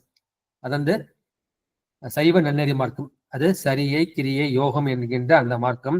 அதன் மூலம் ஞானம் கெட்டி பெருமானின் திருவடியம். அது வந்து அறியாத்தன்மை, அந்த அறியாத்தன்மை வந்து அஞ்ஞானம் எதனால் ஏற்படுகின்றது, அது வந்து அந்த ஆணவ மலத்தால் ஏற்படுகின்றது. ஆணவ மலத்தை அழுத்துவதை தெரியாமல் நான் என்ன செய்கின்றேன், நான் செய்தேன் இவர் செய்தார் என்று அதை நினைச்சு நான் துன்பப்பட்டுக்கிட்டே இருக்கேன். வழங்கும் பொருளே வல்லேன், இந்த உலகத்துக்கு இன்பத்தை அனுபவிப்பதற்காக அந்த உலகில் உள்ள அந்த பொருளை சேர்ப்பதிலேயே நான் வல்லவனாக இருக்கின்றேன். அந்த பொருளை நான் என்ன பண்றேன், எனக்கு என் குடும்பத்துக்குன்னு சேர்த்து வைக்கிறேன் ஒழிய அது வந்து மற்றவர்களுக்கு வழங்க மாட்டேன் என்கின்றேன். சிவனடியாருக்கு கொடுக்க மாட்டேங்கிறேன், சிவப்பணிக்கு சிவ கோயில்களுக்கு நான் கொடுக்க மாட்டேன். அப்ப நான் என்ன செய்யணும், இந்த ஐம்புல இன்பத்தையே நான் அதிகமாக உணர்கின்றேன். ஐம்புல வாயிலாக அந்த அறியும் அந்த பொருளையே நான் என்ன செய்கின்றேன், விரும்புகின்றேன். அதனுடைய அறியாத்தன்மையால் ஏற்பட்டது. என்ன செய்யனா, பெருமான் என்ன செய்யறா, மாற்றம் மனம் கழிய நின்ற மறையோனே என்று சொல்வார்கள். மாற்றம் மனம் என்பது, மாற்றம் வந்து அந்த மொழியை குறிக்கும். மொழி என்பது அது பாசஞானம். மனம் என்பது நம்முடைய பசுபோதத்தை குறிக்கும். எனவே பசுஞானம், எனவே பாசஞானம் பசுஞானம் கழிஞ்சாதான், அது கழிந்தால்தான் மறையவனாகிய அந்த சிவபெருமானை மாற்றம் மனம் கழிய. மாற்றம்னா மொழிங்கிறதுக்கு ஏதாவது குறிப்பு சொல்ல முடியும்னா, நம்முடைய அப்பர் பெருமான் அவர் வந்து மறுமாற்ற திருத்தாண்டு சொல்லிப்பார். ஏன்னா இந்த பல்லவ அரசன் வந்து அவர் போய் கூட்டுவான்னு சொல்லுவான். கூட்டு சொல்லப்ப அவருக்கு வந்து மறுமொழியா அவர் தாண்டவம் பாடுவாரு. அதான் யாமார்க்கும் குடியெல்லாம் யமனை நஞ்சோம் இல்லை, அந்த பாட்டு தான் மறுமாற்ற திருத்தாண்டம். அது மறுமொழி, பதில் மொழி வந்து கொடுக்கின்றார். அது மாற்றம் என்பது மொழி. எனவே நான் என்ன செஞ்சேன், பெருமான் வந்து என்கிட்ட சேர்ந்துதான் இருக்கான். ஆனா நான் என்ன செஞ்சேன், நான் பெருமானை விட்டு ஒதுங்கி நிற்கிறேன். ஏன்னா பெருமானுக்கு தெரியாதுன்னு நான் கல்லு குடிக்கிறேன், சாராயம் குடிக்கிறேன். இல்லை பெருமானுக்கு தெரியும் எனக்கு அந்த அறிவு எனக்கு இல்லை. அந்த கருத்தை வந்து இந்த பாட்டுல சொல்லியிருக்கின்றார்கள். நான் வந்து சிவநெறியை அந்த கல்லாதிருக்கின்றேன். எனவே நான் கல்வி இல்லாதவன். அதனால வந்து நான் இந்த சிவஞானிகள் போல சிவபெருமான் போல வினையை வந்து அவர்கள் வந்து வினை செய்கின்றார்கள். எல்லா ஞானிகளும் எல்லா நாயன்மார்களும் வினை செய்தார்கள். ஆனா தான் செய்தா அவங்க செய்யல. நான் செஞ்சேன்னு நினைச்சாதான் எனக்கு வந்து வினை ஏறும். வந்து பெருமான் வந்து செய்கின்றான், என் மூலமாக பெருமான் தான் செய்கின்றான், என் செயலாவது யாதொன்றும் இல்லை என்று அவர்கள் அந்த நிலையில வந்து செய்யறாங்க. எனவே அவர்களுக்கு வந்து பெருமான் தான் எல்லாம் செய்கின்ற அந்த அனுபவ ஞானம் கிடைச்சிருக்கு. நமக்கு வந்து கருத்து ஞானம், வாசா ஞானம் தான் நமக்கு கிடைக்குது. அந்த அனுபவ ஞானம் கிடைக்கல. அதனால நான் என்ன செய்யறேன், உலகியலேன் என்று நான் துன்புறுகின்றேன். இந்த சிவஞானிகளுக்கும் சிவஞானத்துக்கும் நான் அயல் ஆகிவிட்டேன். எனவே இந்த கிடைத்த பொருளை வந்து மற்றவர்களுக்கு வழங்க முடியும், இருந்தாலும் எனக்கு வழங்குறதுக்கு மனசு வரல. எனவே நான் என்ன செய்றேன், நான் சிவஞானியா நான் மாறணும். அந்த மாதிரி மாறினா எனக்கு பற்றுக்கெல்லாம் நீங்கும். நீங்க நான் என்ன செய்வேன், நான் நின்று ஆட வல்லேனே. அப்போது பெருமானோடு சேர்ந்து பெருமான் நடனம் ஆடும்போது நானும் அவனுடன் கலிநட புரிய வல்லேன் என்று சொல்லியிருக்கின்றார்கள். எனவே இந்த இடத்துல நான் கலியன் என்று ஆட வல்லேங்கிறப்ப அது திருமூலர் தன்னுடைய சுய அனுபவத்தை சொல்வதாகவும் எடுத்துக்கலாம். நான் பெருமானோட வந்து நான் சேர்ந்துட்டேன், சேர்ந்ததுனால பெருமான் ஆடும்போது அவனோடு சேர்ந்து நான் ஆடுகின்றேன். இதற்கு உதாரணம் சொல்லணும் அப்படின்னா, சிவஞான சித்தியார் பரபக்கத்துல வந்து இந்த உலகாயுத மதத்தை வந்து அவர் மறுப்பார் 9வது பாட்டுல. உருவமும் உணர்வும் செய்தி ஒத்திரா கண்மும் எண்ணின் மறுகை விரல்கள் தம்மின் வளர்வுடன் குறை உண்டாகி வருவது இங்க கண்மம் செய்தது முன் மதியிலாதாய் பெருகு பூதங்கள் தம்மின் மிக குறை பற்றியாமே. உலகாயுதம் என்ன சொல்றான், உயிரும் கிடையாது, சிவனும் கிடையாது, கடவுளும் கிடையாது, இருக்கிறது வந்து இந்த உடல் தான். இந்த உடல்ல இருந்து உலக இன்பத்தை உடனால என்னென்ன அனுபவிச்சுக்க முடியுமோ இதையே அனுபவிச்சுக்க. கொன்றால் பாவம் தின்றால் போச்சு என்ற அந்த கருத்துல வந்து அவர்கள் இருக்கிறார்கள். அது என்ன சொன்னா, 2 பேர் உருவம் வந்து ஒத்து இருக்குதா, 2 பேர் உணர்ச்சி வந்து ஒத்து இருக்குதா. இப்ப கை இருக்கு, இந்த கை இருக்குல்ல, கை சில பேருக்கு 4 விரல் இருக்கும், சில பேர் 5 விரல் இருக்கும், சில பேர் 6 விரல் இருக்கும், சில பேருக்கு அது விரலே இல்லாம இருக்கும். இதுக்கு வந்து என்ன, பிறக்கிறப்ப என்ன கண்மை செஞ்சிருப்பாங்க. எனவே அவர்கள் முன் ஜென்மத்துல பண்ணதுனால அவருடைய கை கால்கள் வந்து குறைவு ஏற்பட்டது. மதி இல்லாத உனக்கு அறிவு கிடையாது. பூதங்கள் வந்து அது மிக குறை பெற்றியாகும் என்று சொல்வார்கள். இதை திருக்குறள் சொல்வார், சிறியார் உணர்ச்சியுள் இல்லை பெரியாரை பேணிக் கொள்வோம் என்னும் நோக்கு. இந்த சிவஞானத்தில் உள்ள அந்த பெரியவர்களை வந்து நாம் பேண வேண்டும் என்ற இந்த நோக்கு வந்து சிறியார் உணர்ச்சி இல்லை, யார் வந்து அறிவு சிறுமைப்பட்டிருக்கின்றதோ அவர்கள் உணர்ச்சியில் வந்து இல்லை என்ற கருத்தை வந்து நம்ம திருக்குறள் வந்து 976 அதுல வந்து பார்க்கலாம். இதே வந்து எனவே இந்த கல்லாதவர் என்ன செய்யறாரு, அவர் வந்து வினை செய்கின்றார்கள், அந்த வினையின் காரணமாக துயர்படுகின்றார்கள். அதனால அவளுக்கு மூப்பு பிணி வந்து கடைசியா சாக்காடு வந்துடுது. சாவு வரும்போதுதான் அவன் சங்கரா சங்கரான்னு சொல்ல ஆசைப்படுறான். அந்த நேரத்துல வந்து இந்த சளி வந்து தொண்டையில போய் அடைச்சிது. புலனைந்தும் பொறிகலங்கி நெறிமடங்கி ஐமேலிந்துட்டு அளமந்த போதாக அஞ்சேல் என்று அருள் செய்வான் அமரும் கோயில் என்று திருவாயில பாடுவார் இல்லையா. அப்ப இதுவரைக்கும் புலன்கள் எல்லாம் அனுபவிச்சான். அப்பேற்பட்ட பொறிகள் வந்து எப்ப சாவரப்ப அது கலங்கி விடுகின்றது, பொறி கலங்கி புலன் மயங்கி விடுகின்றது, அறிவு வந்து அழிந்து விட்டது. அந்த அறிவுலேருந்து அப்ப என்ன செய்யறான், சங்கரான்னு சொல்ல ஆசைப்படுறான். அப்ப சளி இருக்கு இல்லையா, ஐனா சளி, ஐ மேல் உந்தி அறிவு எழுந்துட்டு ஐ மேல் வந்து அலமந்து, அப்ப உயிர் வந்து அலமந்து அங்கே இங்குமா அலமருது. அப்ப பெருமான் வந்து நீ பயப்படாதப்பா, நான் இருக்கேன், அஞ்சல் என்று அருள் செய்வான் அமரும் கோயில்னு சொல்வான் இந்த பாட்டுல. அடுத்த 5வது திருப்பாட்டு, நில்லாது செய்வன் நிலை என்றெண்ணி வல்லார் அறுத்தும் தவத்துள்ளும் ஆயினார் கல்லா மனிதர் கயவர் உலகினில் பொல்லா வினை துயர் போகம் செய்வாரே. கல்லாதவர்களுடைய இயல்பு என்ன, அந்த கல்வி கற்றவர்கள் இயல்பு என்ன என்ற அந்த கருத்தை வந்து இந்த பாட்டில் சொல்லியிருக்கின்றார்கள். நில்லாது சீவன் நிலை அன்று என்று எண்ணி, இந்த உயிர் வந்து உடலில் நிலையாது நிலையற்றது என்று எண்ணி வல்லார், அந்த திருவடிப்பட்டில் வல்லவர்கள் அறத்தும் அந்த சிவ தர்மத்துள்ளும் தவத்துள்ளும் அந்த சிவயோகத்துள்ளும் அவர்கள் ஆயினார், அதில் நிலைத்து நிற்பார்கள். கல்லா மனிதர் கயவர் உலகினில், இந்த மாதிரி சிவஞான கல்வியை கல்லாத மனிதர்கள் அவர்கள் வந்து கயவர்கள். உலகினில் பொல்லா வினை துயர் போகம் செய்வாரே, இந்த உலகத்தில் வந்து பொல்லாத வினைகளை செய்து அவர்கள் என்ன செய்வார்கள், இந்த துன்பத்தை வந்து போகம் செய்வார்கள். இங்க வந்து அறம் தவம் என்கின்ற அந்த 2 வார்த்தையை வந்து பயன்படுத்தி இருக்கின்றார்கள் இல்லையா. இதுல வந்து திருக்கழுட்டுப்படையில வந்து ஒரு பாட்டு இருக்கு. நல்ல சிவதன்மத்தால் நல்ல சிவ யோகத்தால் நல்ல சிவஞானத்தால் நான் அழிய வல்லதனால். நல்ல சிவ தர்மத்தால், சிவ தர்மம்னா என்ன, இந்த சரியை கிரியை 2 சேர்ந்து அது சிவ தர்மம்னு சொல்றாரு.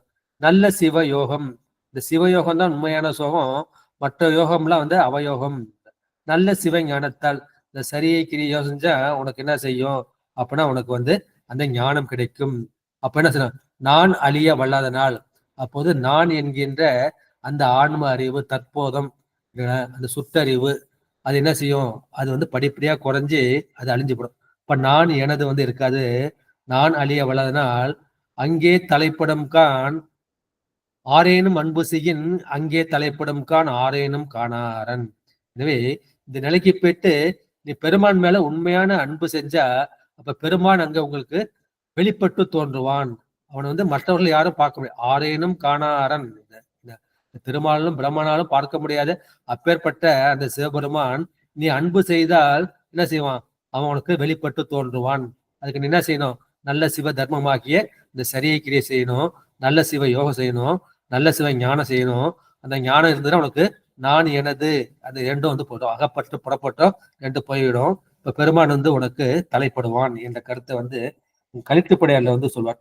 எனவே தவம் என்பது அந்த இறப்பில் தவம் இல்லையா, சரியை கிரியை யோகம். நம்ம வந்து இந்த சரியை செஞ்சோம் அப்படின்னா நம்ம செத்து போயிட்டோம் அப்படின்னா அடுத்த பதிவு நம்ம போவோம், அந்த சரியிலும் தொடங்கி நம்ம கிரியைக்கு போவோம். இப்ப கிரியை செஞ்சோம் அடுத்த பதிவு நம்மளுக்கு யோகத்துக்கு போவோம் என்று சொல்கின்றார்கள்.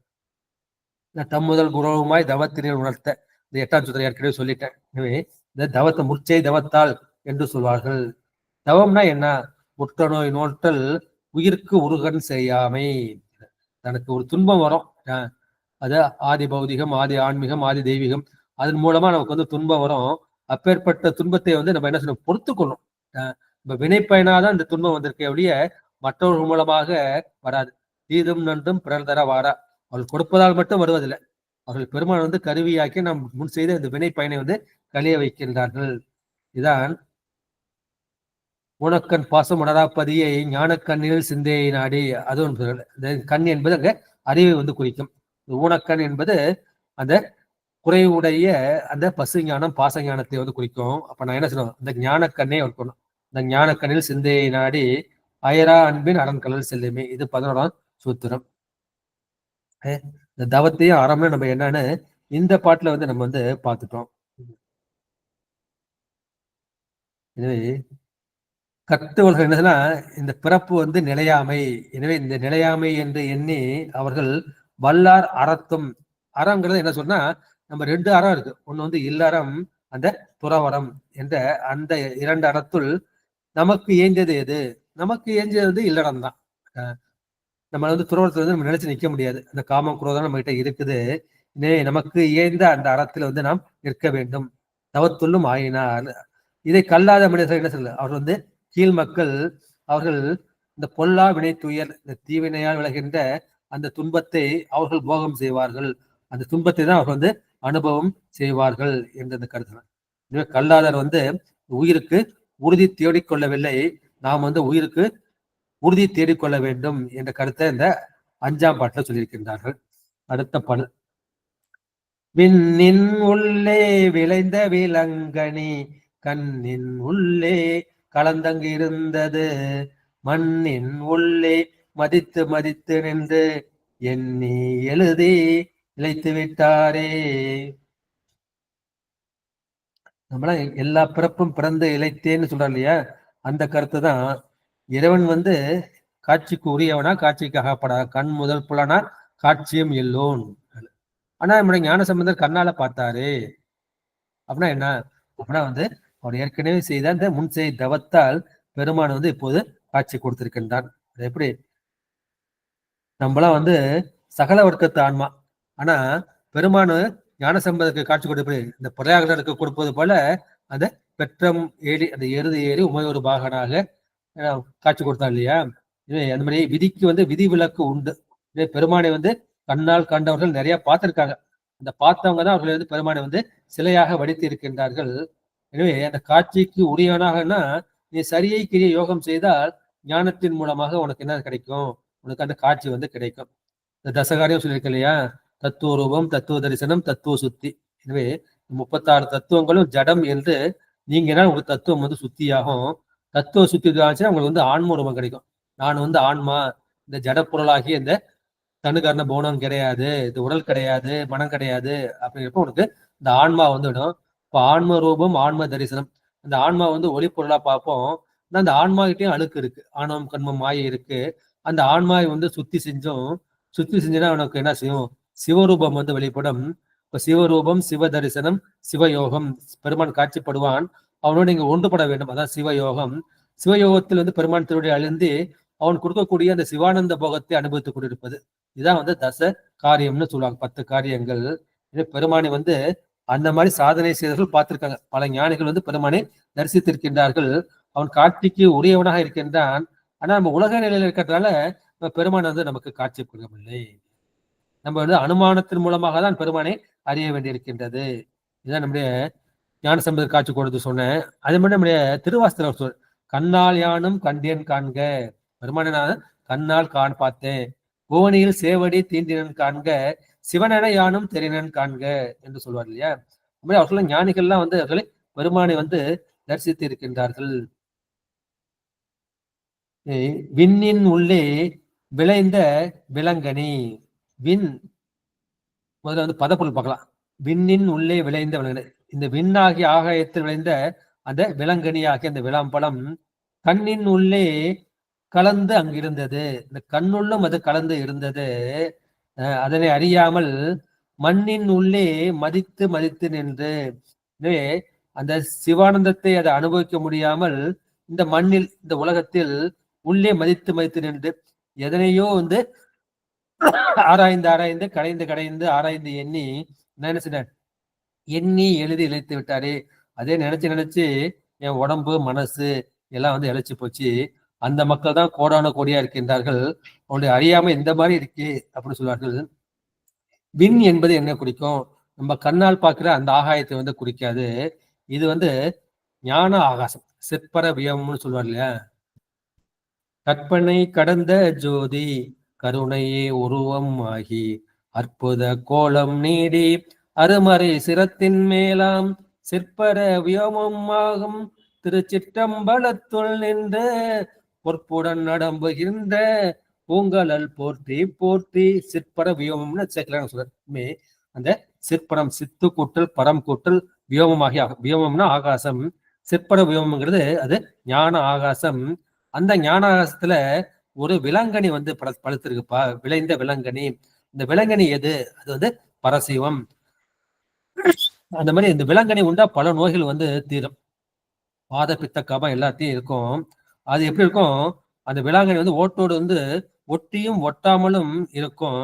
அதுல வந்து நிறைய விதைகள் இருக்கும். அந்த விதைகள்லாம் வந்து முளைக்கும். அது போல இந்த சிவமும் வந்து சிவத்துக்குள் நாமெல்லாம் அடங்கியிருக்கோம். உயிர்களாகிய நாம் வந்து இந்த விளாம்பழத்தில் அந்த வித்துக்கள் போல அடங்கி இருக்கின்றோம். அது என்ன செய்யும்? அந்த சிவபெருமான் அந்த விலாங்கனை என்ன செய்யணும்னா நம்முடைய ஆணவ இருளை அகற்றக்கூடிய அருமருந்தாக அவன் வந்து இருக்கின்றான். அவன் நம்மோடு ஒன்றியும் ஒன்றாகாமலும், அவன் கலப்பினால் ஒன்றாக இருக்கின்றான். பொருள்தன்மையால் ஒன்றாகாமல் வேறாக இருக்கின்றான். அவனுடைய பொருள்தன்மை வேறு. எனவே ஒன்றியும் ஒன்றாகாமலும் அவன் என்ன செய்றான்? இந்த அகில உலகத்தையே 724 புவனத்தையே தனக்குள் ஒடுக்கிக் கொண்டிருக்கின்றான். அவனுடைய அந்த வியாபகம் அப்பேற்பட்ட வியாபகம். அப்பேற்பட்ட சிவத்தை வந்து இங்க விலாங்கனி.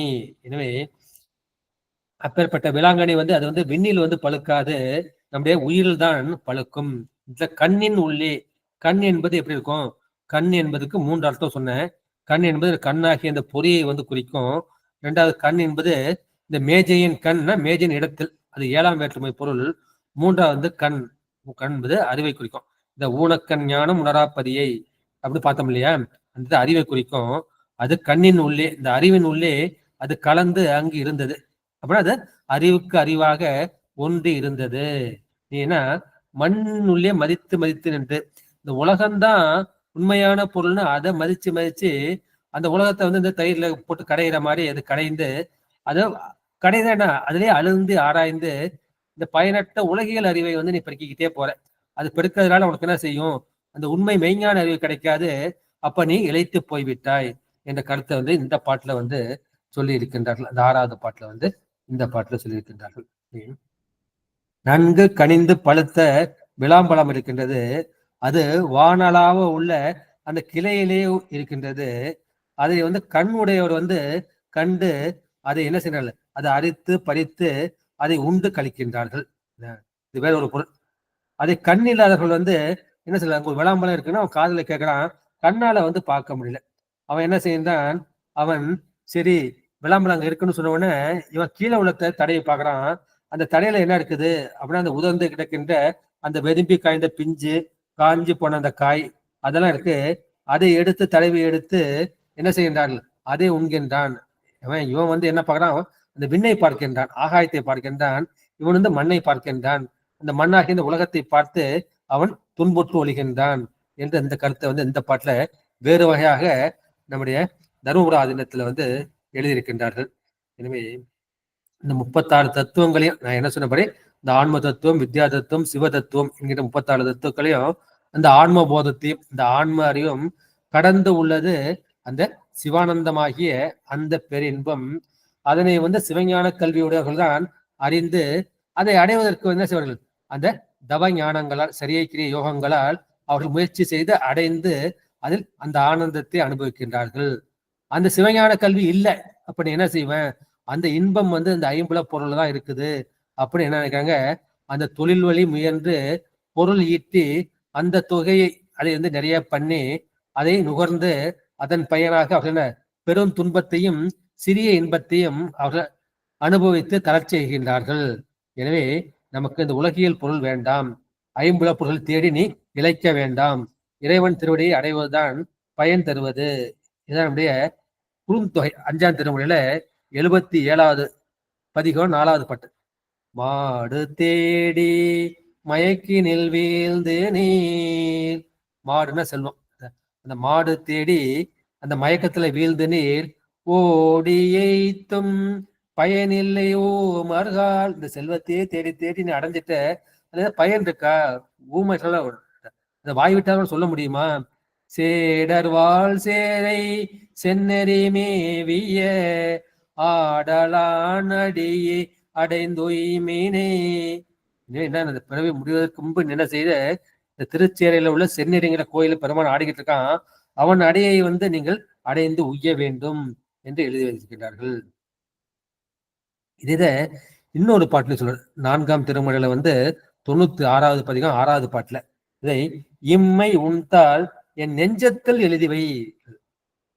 பெருமானே, இந்த பிறகு இம்மையில உன் தாள் உன்னுடைய திருவடியை எந்த நெஞ்சத்தில் நீ எழுதிவை என்று சொல்வார்கள். எனவே இந்த கல்லாதவர்களுக்கு வந்து அந்த பேரின்பம் கிடைக்காது, கற்றவர்களுக்கு தான் கிடைக்கும் என்பது திரண்ட கருத்து. அடுத்து 7வது திருப்பாடல். கணக்கறிந்தார்கன்றி காண ஒண்ணாது, கணக்கறிந்தார்கன்றி கைகூடா காட்சி, கணக்கறிந்துண்மையை கண்டண்ட நிற்கும், கணக்கறிந்தார் கல்வி கற்றறிந்தாரே. கற்று அறிந்தார்கள். யார் என்னத்தை கற்றாங்க? இந்த சைவ சித்தாந்தங்களே கற்றவர்கள் தான் உண்மையாக கற்றவர்கள் என்று சொல்ற. மற்றவங்க என்ன கத்துக்கிறாங்க? அவங்க வந்து பொய்யை கத்துக்கிட்டாங்க. அதாவது பொய் காட்டி பொய் அகற்றி போதானந்த மெய்காட்டும் மெய்கண்டா என்று சொல்றாங்க. அப்புறம் என்ன செய்யணும்? இந்த உலகத்துல வந்து இது பொய்ப்பொருள், இது வந்து மெய்ப்பொருள்னு காமிக்கணும். எனவே அது இருந்து தோன்றி அழியக்கூடிய எல்லா பொருளும் வந்து அது பொய்ப்பொருள். பொய்ப்பொருள்லாம் இல்லாத பொருள் இல்லை, அது இருக்கக்கூடிய பொருள் தான். இது தோன்றும் இருக்கும் மறையும். எனவே அதுதான் வந்து சைவ சித்தாந்தம் வந்து சொல்லுது. பெருமான் தான் என்ன செய்யறான், அவன் தோன்றாதவன், என்றும் உள்ளவன், அவனை அடைய வேண்டும். அதை அறிந்தவர்கள் தான் கற்று அறிந்தாரே, அவர்தான் கல்வி கற்றார்கள் என்று சொல்கின்றார்கள். கணக்கு அறிந்தார் கன்றி, கணக்கு என்ன கணக்கு? நம்ம சித்தாந்தத்துல வந்து அந்த தத்துவங்களின் கணக்கே பண்ணோம். 36 தத்துவம் தெரியுமா? ஆன்ம தத்துவம் 24, வித்யா தத்துவம் 7, சிவதத்துவம் 5 என்கின்ற அந்த தத்துவங்களின் தொகையையும், இந்த தத்துவங்களை வந்து எப்படி செயல்படுது, இந்த மெய்வாய் கண்மூக்கு செவி இந்த அறிவு கருவிகள் அது எப்படி செயல்படுகின்றது, கை கால் குதம் புரிவாய் அது எப்படி செயல்படுகிறது, மனம் புத்தி சித்தம் அகங்காரம் என்கின்ற அந்த அந்தக்கரணம் வந்து எப்படி செயல்படுகின்றது, அதை செயல்படும் அல்லது தொழில்படும் அதை அறிந்தவர்களுக்கும் அந்த தொகையும் தெரியணும். அது எப்படி வந்து செயல்படுது தொழில்படுது அதையும் நீ தெரிஞ்சுக்கணும். அப்பதான் என்ன செய்யறது, காண ஒண்ணாது. அப்பதான் நீ என்ன செய்யணும், அதை புரிஞ்சுக்கிட்டாதான். பெருமான் வந்து தத்துவத்தை தாண்டி இருக்கான். 36 தத்துவத்துல இறுதி தத்துவமாகி நாதம், அந்த நாதத்தை சார்ந்த நாதாந்தம், அந்த நாதாந்தவில் தான் பெருமான் வந்து நடமாடி கொண்டிருக்கின்றான். எனவே அவனு தத்துவ அதீத பொருள், தத்துவாதீத பொருள். தத்துவாதீத பொருளை வந்து உன்னால் வந்து காண ஒண்ணாது, உன்னை பார்க்க முடியாது, தரிசிக்க முடியாது, அனுபவிக்க முடியாது. கணக்கறிந்தார்கன்றி கைகூடா காட்சி. இந்த சிவபெருமான் உங்களுக்கு வந்து காட்சி கொடுக்க மாட்டான். கணக்கு அறிந்து உண்மையை கண்டு அன்று நிற்கும். எனவே இந்த தத்துவங்களை அறிந்து, இந்த தத்துவம்லாம் ஜடம் என்று அறிந்து, இந்த தத்துவங்களிலிருந்து நீங்கி என்ன, அப்பதான் உனக்கு வந்து ஞானம் வந்து சித்திக்கும். தத்துவத்திலே இருந்துட்டா உனக்கு வந்து ஞானம் வந்து சித்திக்காது. தத்துவத்துக்கு வந்து ஒரு எல்லை இருக்கு. இந்த தத்துவ எல்லையை கண்டு என்ன, அதை தாண்டி மெய்ப்பொருளை தரிசிக்க வேண்டும். எனவே இதை அறிந்தவர்கள் தான் உண்மையான கல்வி கற்றவர்கள் என்ற கருத்தை சொல்ற. எனவே கணக்கு வந்து 4 சொற்கள். கணக்கறிந்தார், கணக்கறிந்தார் 4 சொற்கள் இல்லையா? அந்த கணக்கறிந்தால வந்து அது முதல் 2 பொருள் தொகை 36 என்கின்ற தொகை. அப்ப 3வது வந்து கணக்கு அறிந்து, கணக்கறிந்துனா அந்த எல்லை, நாதாந்தம் தான் அதுக்கு எல்லையா இருக்குது அப்படின்ட்டு அந்த எல்லையை அறிவது வந்து 3வது கணக்கு. 4வது வந்து கணக்கறிந்தார்னா அந்த அளவை அறிந்தவர்கள் என்ற அந்த கருத்தை, அந்த 3 அளவை இலக்கணங்கள அந்த அளவை இலக்கணத்தை அறிந்தவர்கள் என்ற அந்த பொருளை வந்து இருக்கின்றது. இந்த 36 தத்துவங்கள், ஆணவ தத்துவம் 24, வித்யா தத்துவம் 7, சிவதத்துவம் 5. எனவே இவற்றை அறிந்தால் என்ன செய்யலாம், இந்த ஆன்மாவும் வியாபக பொருள் தான். அதை வந்து தடைப்படுத்துவது வந்து எது, இந்த ஆணவம் கண்மம் மாயை என்று நாம் புரிந்து கொள்வோம். எனவே கணக்கு எல்லையாகிய அந்த அந்தத்தை அறிந்தால், அந்த தத்துவத்தின் எல்லையை அறிந்தால், அந்த தத்துவத்துக்கு அப்பால் வந்து எங்க இருக்கின்றது, அந்த பெருமான் வந்து மெய்ஞானமாக இருக்கின்றான்.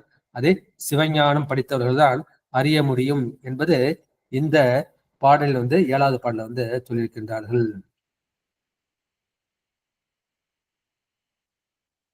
கணக்குன்னா அது நூல்னு வச்சுக்கலாம். கணக்கு நூல், விஞ்ஞான நூல் அப்படி மாதிரி அந்த நூல்களை கற்றறிந்தவர்கள் என்ன சொல்ல, அவர்களுக்கு அந்த கணக்கு படம் தான் கிடைக்கும், அந்த வேதியியல் படம் தான் வந்து கிடைக்கும். இவர் வந்து சிவஞான நூல்களை வந்து கற்றறிக்க வேண்டும். அந்த கணக்கு, அந்த சிவஞான நூல்களை கற்று அறிந்தவர்கள் தான் என்ன செய்யல, அந்த நூல் அறிவால் அந்த மெய்ப்பொருளின் இயல்பு எது, அந்த பதிப்பொருளின் உண்மையான இயல்பு எது என்று உணர்ந்து அந்த பரவெளியில், சிவானந்த பரவெளியில் கலந்து நிற்கும் அந்த அனுபவத்தை முறையாக உணர்கின்றார்கள். அந்த நூல்களை படிக்காதவர்களுக்கு அது கைகூடாது என்ற அந்த கருத்தை வந்து இந்த பாட்டில் சொல்லியிருக்கின்றார்கள். எனவே இந்த கல்லாதவர்கள் வந்து மெய்நெறியை அறிய முடியாது, அதன் பயனை வந்து அனுபவிக்க முடியாது என்றது 7வது பாட்டில் சொல்ல முடியுது. அடுத்து 8வது பாட்டு. கல்லாத மூடரை காணவும் ஆகாது, கல்லாத மூடர் சொல் கேட்க கடன் அன்று, கல்லாத மூடர்க்கு கல்லாதார் நல்லராம், கல்லாத மூடர் கருத்தறியாரே.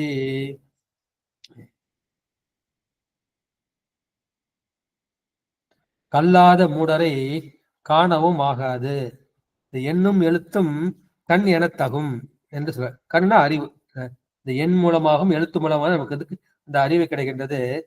எண்ணும் எழுத்தும் கண் என தகும். அந்த எண்ணும் எழுத்தும் கல்லாத அந்த மூடர்களை நீ வந்து பார்க்கக்கூடாது, கண்ணால் வந்து பார்க்க கூட கூடாது. கல்லாத மூடர் சொல் கேட்க கடன் என்று, அந்த மூடர்களின் முட்டாள்களின் வாய்ச்சொல்லை நீ கேட்கக்கூடாது, அது உனக்கு கடமை கிடையாது. கல்லாத மூடருக்கு கல்லாதார் நல்லாம். அவன் படிக்காம மூடனா இருக்கான். என்ன அவன் அவனை காட்டிலும் என்ன சொல்ல, அவன் படிக்கலாம் அவன் மூடம் இல்லை. எனவே அவர் கல்லாத படிக்கல, ஆனா மூடம் இல்லாம இருக்கான். எனவே கல்லாதார் நல்லாராம். எனவே இந்த சிவஞான கல்வி கற்காத நல்லவன். ஏன்னா இவன் எதையோ படிச்சுட்டு எதையோ படிக்கிறது ராமாயணம், இருக்கிறது பெருமா கோயில் என்கிற மாதிரி இவன் எதையோ படிச்சுட்டு சமண மாதிரி புத்த மாதிரி எதையோ சொல்லிட்டு இருக்காங்க.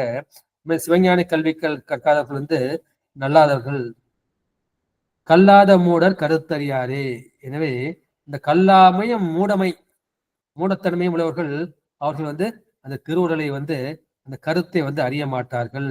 இந்த திருவுள்ளம் சிவருமானதை இருந்ததை இருந்தபாடி இருந்து காட்டி நம்ம தட்சிணாமூர்த்தி சோத்திரம் இல்லையா, அதை இவர்கள் அறிய மாட்டார்கள்.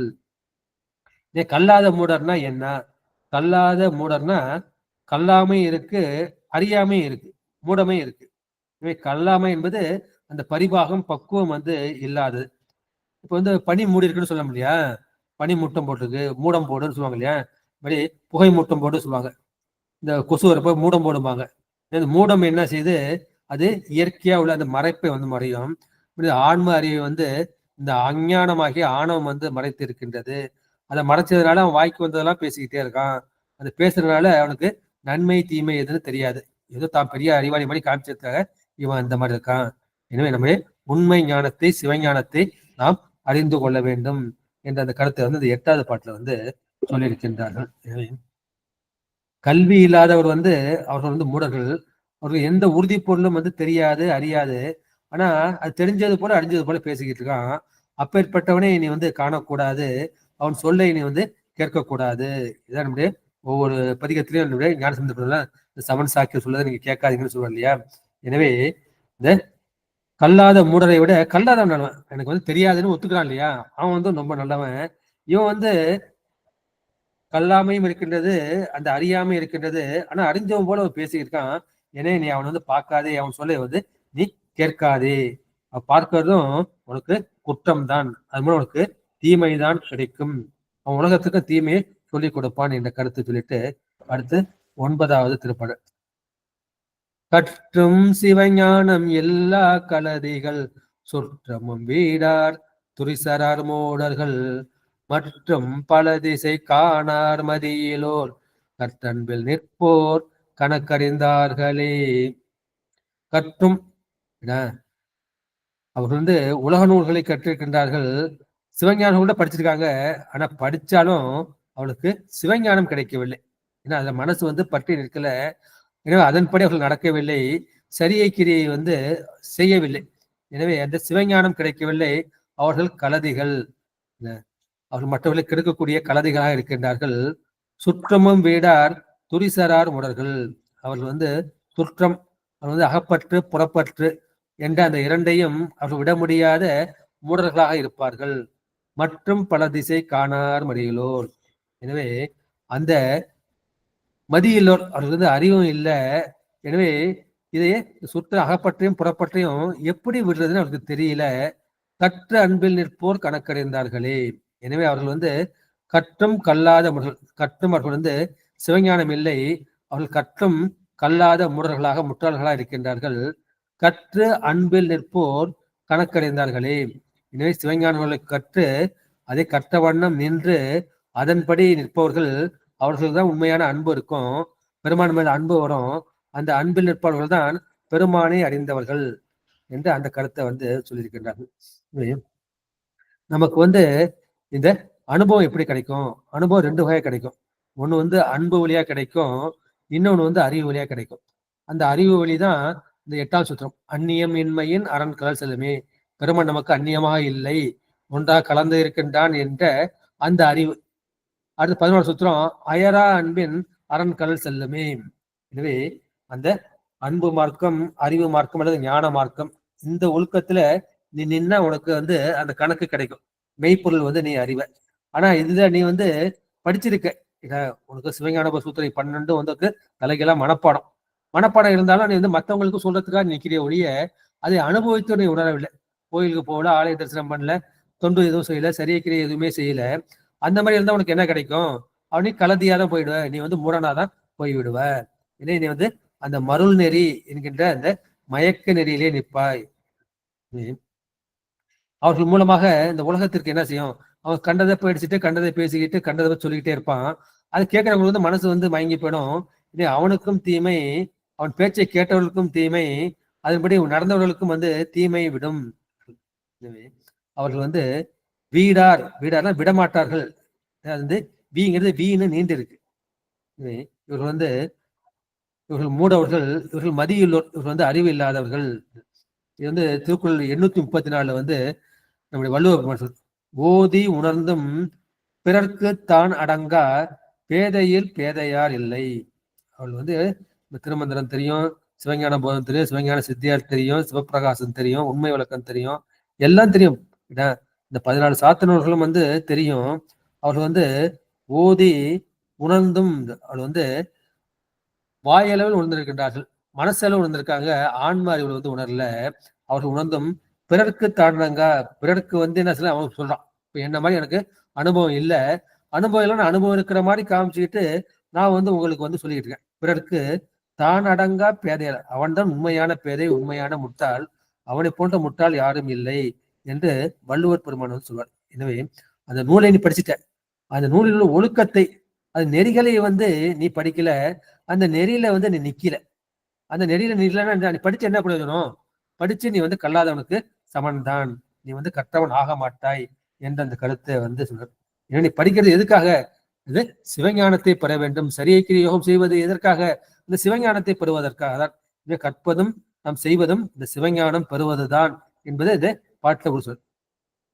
இது கற்றும் நல்ல ஆசிரியர் தான் படிக்கிறார்கள். இப்ப திருவள்ளுவர் இருக்கு, தர்மபுரம் இருக்கு, அங்க பல ஆசிரியர்கள் இருக்கின்றார்கள்.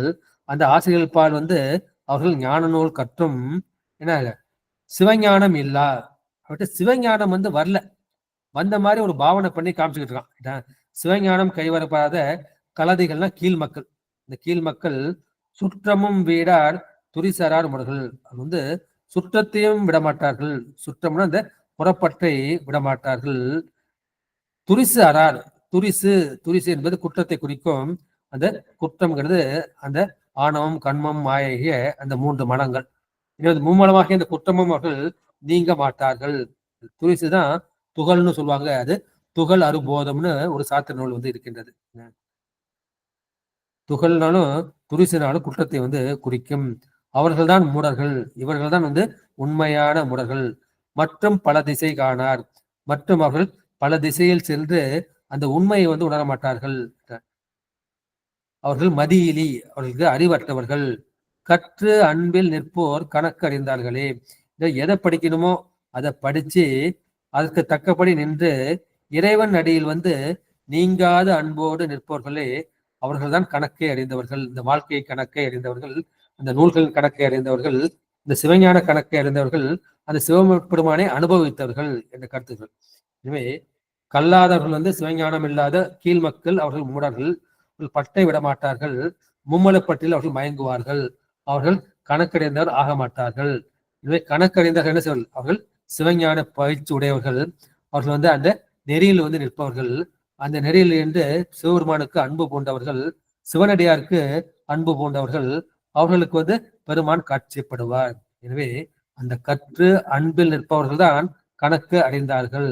இதான் வந்து அயரா அன்பின் அரண்கலல் செல்லுமே என்று சொல்வது. அந்நியமின்மேன் அரண்கள் சொல்லுமே, செம்மலல் நோன்றால் சேரல் ஒட்டா அம்மலம் களி அன்பரோடு மறி மாலரநேயும் மலிந்த ஒரு வேடமும் ஆலயம் தானும் அரணன தொழுமே. கடைசியில் என்ன சொல்றாரு? நீ வந்து ஆலயத்தையும் அந்த சிவனடியார்களையும் இங்க சிவன்னு தொழ வேண்டும், அதுதான் நம்முடைய இறுதி பயன் என்று இந்த பாட்டுல சொல்லியிருக்காரு. 12ஆம் சூத்திரத்தை சொல்றது கரெக்டா இந்த பண்ணு சொல்லியிருக்காரு. அடுத்த நிறைவு பாடல். ஆதிப்பிரான் அமரர்க்கும் பரஞ்சுடர் சோதி அடியார் தொடரும் பெருந்தெய்வம் ஓதி உணர வல்லோம் என்பார் உள் நின்ற சோதி நடத்தும் தொடர் வழியாரே. சிவபெருமான பார்த்துடையா, பெருமா எனக்கு காட்சி கொடுத்துட்டாரியா அப்படின்னு சொல்றவெல்லாம் அவன் என்ன சொல்றான்? அவன் சலக்கர்கள் என்று சொல்கின்றார்கள். ஆதிப்பிரான், ஆதிப்பிரானா முழு முதற் கடவுள். அந்தம் ஆதி என்மனார் புலவர். அந்த அந்தத்தை செய்யக்கூடிய, சங்கார காரணத்தை செய்யக்கூடிய அந்த சிவபெருமான் தான் ஆதி, அவன் தான் முதல் கடவுள். ஆதினா முதல் கடவுள், ஆதி பிரான் முதல் கடவுள். அமரருக்கும் பரந்துடர், அவன் தேவர்களுக்கும் எட்டாத பரந்துடராக இருக்கின்றான். அந்த திருமாலும் பிரம்மனும் காணாத பரந்துடராக, ஆதியும் அந்தமும் இல்லாத அந்த அரும்பெரும் ஜோதியாக பரந்துடராக இருக்கின்றான். சோதி, அவன் தான் ஜோதி. பெருமானுடைய உண்மை ரூபம் எது? அது ஜோதி சுரூபம்.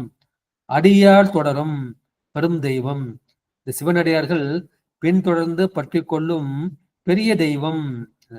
திருவாய்மூர்ல வெட்டு திருவாய்மூர்ல பிறந்துட்டு நம்முடைய திருமறைக்காடு வேதாந்தத்துக்கு போறாரு. வேதாந்தத்துக்கு போயிட்டு அப்பர் பெருமான் ஞானசம்பந்தர் சொன்ன அந்த கதை திறக்கிறாரு. கதை திறக்கிறப்ப அவர் என்ன செய்யறாரு, அத 10 பாட்டு பாடியும் திறக்கல. 11வது பாட்டுக்கு தான் பெருமான் கதவை திறக்கிறாரு. இப்ப பெருமானுடைய அறிவை அறியாமல், அவன் சொல்லக்கொண்ட அந்த உண்மையை அறியாமல் நாம அவசரப்பட்டு பாடிட்டோனோ அந்த கவலையே இருக்காது. ஏன்னா ஞானசம்பந்தர் பாடின முதல் பாட்டிலேயே பெருமான் கதை திருக்காப்பிட்டு கொள்கின்றது. அப்போ ஒரு பாட்டிலேயே அவருக்கு அந்த பயன் கிடைச்சிச்சு. எனக்கு 10 பாட்டு பாடியும் பயன் கடைசியாக கிடைச்சு, இறக்கம் ஒன்றில் பாடினதுக்கு அப்புறம் தானே பெருமான் இறங்கி வந்தான் அப்படின்னு நம்முடைய அப்பர் பெருமான் என்னதுன்னா அந்த மனசுல குழப்பத்தோடயே தூக்கம் வராம தவிச்சுக்கிட்டே இருக்காரு. அப்போ என்ன செய்யறாரு, பெருமான் தோன்றி நீ பக்கத்துல உள்ள திருவாமூருக்கு வா என்று சொல்லுவான். திருவாய்மூருக்கு போறப்ப சொன்னார், ஓட்டமா போவார். ஓட்டமா போனோம்னா அங்க பார்த்தோம்னா பெருமான் அவருக்கு காட்சி கொடுக்க மாட்டான்.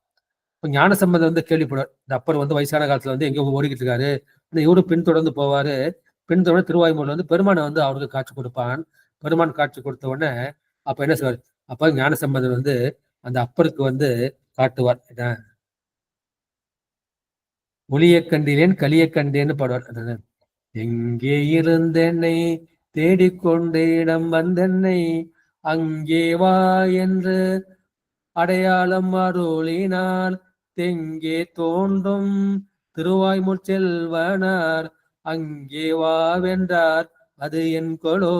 இதுவும் திருக்குறுந்தொகைதான், இந்த திருவாய்மூர் திருக்குறுந்தொகையில வானு சொல்றாரு. ஆனா காட்சி காமிக்க மாட்டேங்கிறாரு.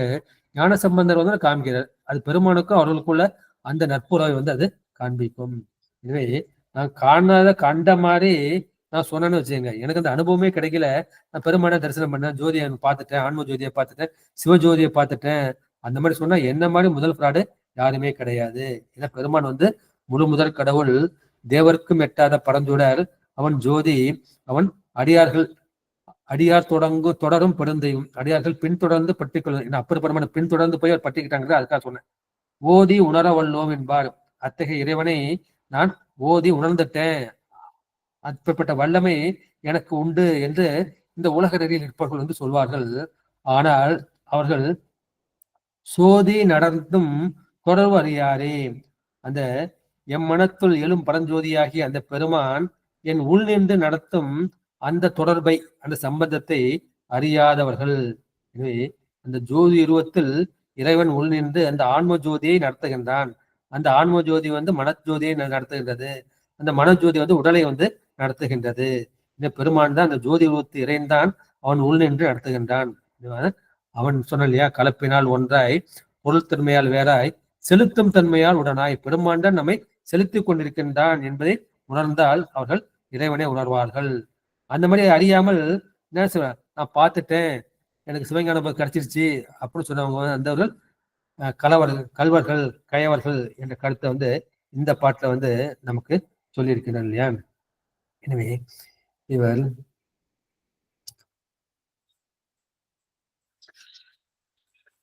பெருமான் ஆதிப்பிரான். அவன் உயிருக்கு உயிராய் அறிவுக்கு அறிவாய் நிற்கின்ற அந்த ஆதி பொருள், பேரறிவாகி அந்த முதல் பொருள். அவன் 2 நிலை இருக்கான். ஒண்ணு பெத்த நிலை, இரண்டாவது முத்தி நிலை. பெருமான் பெத்த முத்தி அந்த 2 நிலையும் அவன் நின்று இந்த உயிர்களை நடத்துகிறான். இந்த உயிர்களை கட்டுப்பட்ட நிலை பெத்த நிலை, விடுபட்ட நிலை முத்தி நிலை. அந்த நிலை பெருமான் அவன் நின்று அந்த அருள் தொடர்பினை இதை அனுபவத்தால் அறிய வேண்டும். அந்த அனுபவத்தால் அறிய முடியாதவர்கள் நான் முதல்வனது இயல்பு அனைத்தையும் நான் கல்வி கேள்விகளால் இந்த சிவஞான போதம், சிவஞான சித்தியார், சிவபிரகாசெல்லாம் படிச்சுட்டு நான் உணர்ந்து விட்டேன் என்று சொல்வார்கள். அது நிரம்பாது என்று சொல்கின்றார்கள். ஆதிப்பிரான், சோதி, பரஞ்சுடர் இதை சொல்லிருக்காங்க இல்லையா. இது பெருமானுடைய அந்த இயல்பை பகுத்து சொல்கின்றார். ஆதிப்பிரான்னா அவன் முதற் கடவுள். அவன்தான் அந்த வேறு தேவர்களை அந்த பதவிகளில் நிறுத்தி அந்த தொழிலை வந்து 5 தொழிலை நடத்துகின்றான். பிரம்மன் மூலமாக படைக்கின்றான், திருமால் மூலமாக காக்கின்றான், ருத்ரன் மூலமாக ஒடுக்குகின்றான், மகேஸ்வரன் மூலமாக மறைக்கின்றான், சதாசிவன் மூலமாக அருளுகின்றான். அவன்தான் அந்த அமர்களுக்கெல்லாம் பரஞ்சுடராக மேலான விளக்காக மேலான ஜோதியான் இருக்கின்றான். அவன் எல்லையற்ற பேரொளி. அவன் ஆதியும் அந்தமும் இல்லா அருட்பெரும் ஜோதி. அவன் அடியார் தொடரும் பெருந்தெய்வம். தன்னை அடைந்தவர்கள் யார் பெருமானுடைய திருவடி அடைகின்றார்களோ அவர்கள் அவனை விடமாட்டார்கள். விடாது தொடர்வதற்கு ஏன விடமானா அந்த சிவானந்தம் அப்பேற்பட்ட இன்பமா இருக்கும். உடல்ல எவ்வளவு வியாதி இருக்கும், உடல்ல எவ்வளவு துன்பம் இருக்கும். ரமணருக்கு வந்து கையில வந்து புத்துநோய் வந்து இருந்தாலும் வந்து அவர் அவ்வளவு சந்தோஷத்தோட இருந்தார். அது மாதிரி அந்த இன்ப பெருக்கினை உடையவன். அப்பேற்பட்ட அந்த இன்பம் உங்களுக்கு எப்படி கிடைக்கும்? அது இந்த கல்வியின் நிறைவாகிய அந்த அனுபவத்தால் தான் உங்களுக்கு கிடைக்கும். எனவே கல்லாமையிலிருந்து நீ கல்விக்கு வந்து உலக கல்விக்கு வந்து சிவஞான கல்விக்கு வந்து அதற்கு பிறகு நீ வந்து செய்யலாம் இந்த உண்மையான அனுபவம் வந்து உங்களுக்கு கிடைக்க வேண்டும். எனவே ஓதுதல் என்பது அது கற்றல், உணர்தல் என்பது தெளிதல். எனவே இப்ப கேட்டல், சிந்தித்தல், தெளிதல், நிட்டை கூடல்.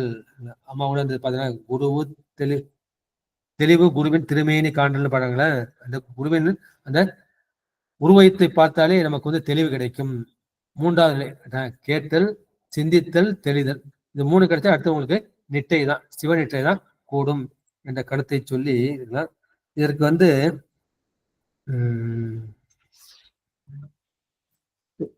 நேரம் கருதி நம்ம வந்து நிறைவு செஞ்சுக்கலாம். டைம் ஆயிடுச்சு. அடியார் பக்குமல் தன்னுடைய கருத்துக்களை பதிவு செய்யலாம், ஐயங்களை கேட்கலாம், எல்லாம் நிறைவு செய்து விடலாம். சிவாய நம. திருச்சிற்றம்பலம்.